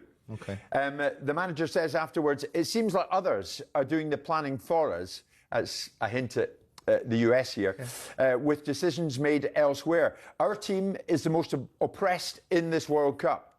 The federation is absent here. They don't even have their own federation here. Yes, listen, it's not ideal. But should that have affected the outcome in this game? I mean, yes, if they're playing a world-beating side or a side that's on an equal par with them, you can say that's a really unfair set of circumstances. Simon, if they're playing anybody. No, but let's have it right. In their favour is the fact they've got better players. So maybe the odds were slightly evened up a little bit. But as we saw with Troy talking about it yesterday, players staying in a different hotel in a different environment. Yes, the warm-down thing and those sort of things are not ideal. I understand that it's not ideal. But as we discussed yesterday, this is going to be the built-in excuse if they have a bad result. Oh, come on. It's not fair, Simon. Never mind ideal. It's not fair in them. It's not equitable. No one else is getting treated like this. It's not equitable. I hear you, right? And we know the reasons why, and whether we agree with them or not is a different discussion, right? But the bottom line is should they have been able to overcome New Zealand with all of that disadvantage? But that's not the point. Well, it is. It's not equitable. It's not fair on them. It is. Well, some...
World Cup Game Day Sports Bar preview on talkSPORT. Brought to you by Burger King Burger Buddies. Total tournament satisfaction delivered by the experts. Order now on the BK app. The score at the Oval is 42-1. Sam Ellard will keep you updated during Jim and Simon live from New York. After one, it was slightly delayed at the start of the game, but just the one wicket for England so far today.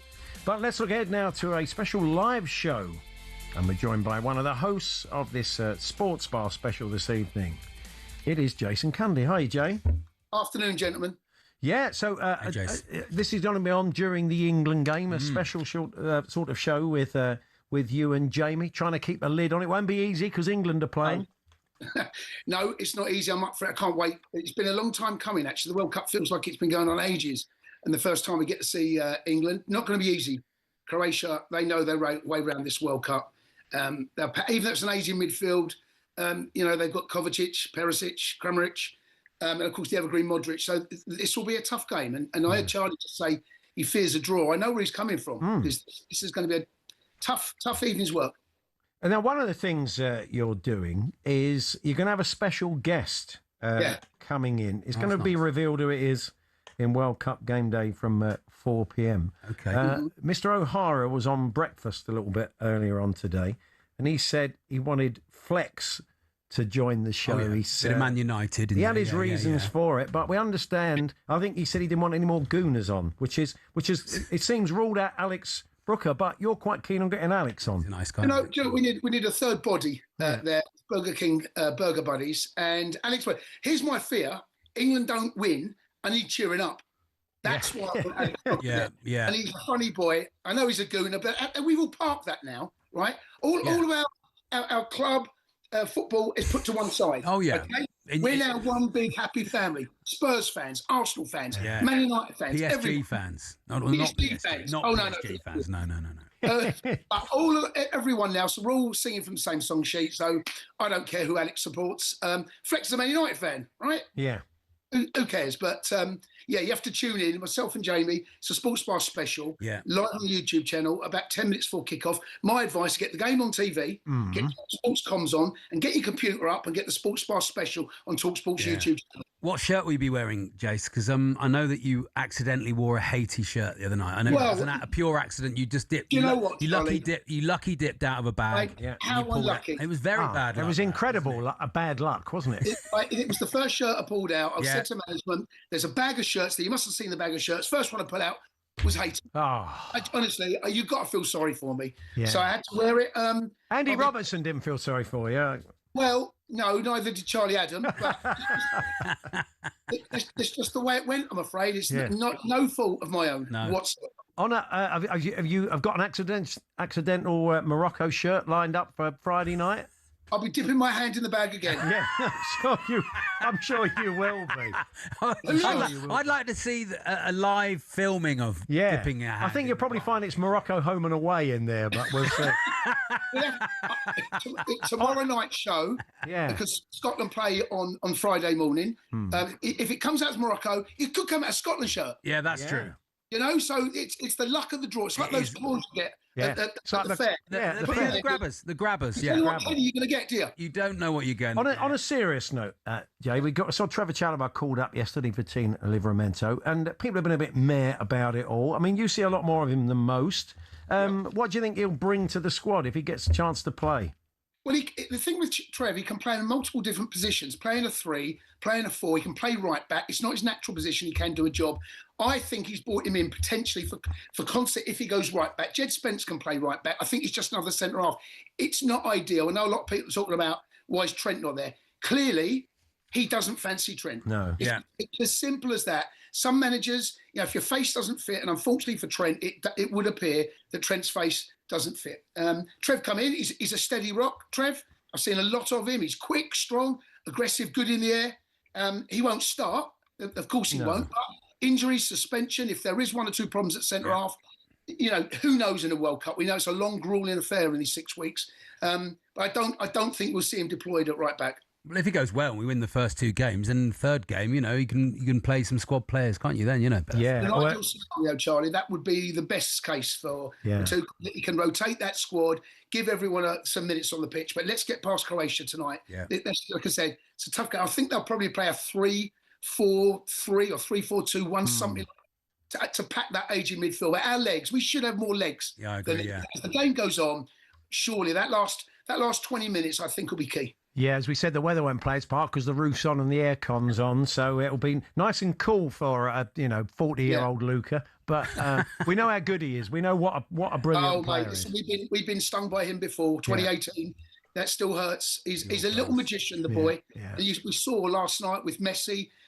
Age. These boys can still have an impact on a game. Absolutely. Well, look, we'll be catching up with you a little bit later on for that special show. Thank you, Jason. Enjoy the match. Jason. Take care.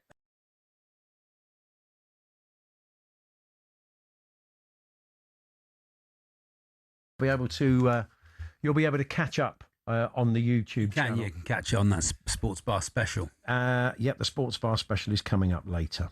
So that is us. Lovely, Paul. Thank you, Charlie. You'll be back on Saturday and Sunday with Max. Saturday and Sunday, 10 till 1 with Max. Yeah, looking forward to it. And I will be back with Andy tomorrow when we're going to want to hear from you, obviously, in the aftermath of England-Croatia. So we look forward to that. We'll have experts, of course, joining us to give us their reflections. But come on, England. Come on, England. Let's hope they can get off to a good start this evening. Coming up next to continue the build-up, live from New York, it is Jim White and Simon Jordan. Enjoy the rest of your day and enjoy the match here on talkSPORT.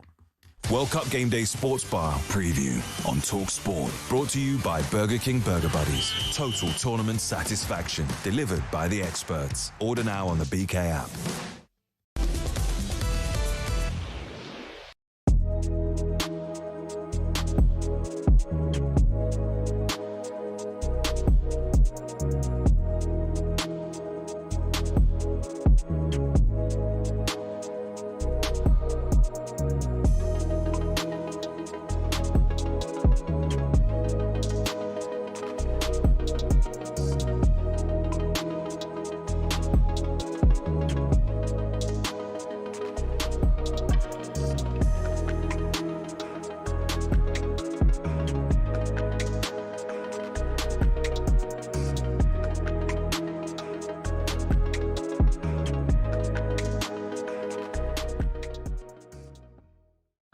result yesterday came, of course, with Spain being held to a 0-0 draw against debutants Cape Verde. I don't know if you're aware of it. The Spanish captain Rodri criticised their defensive approach to the game. Rodri.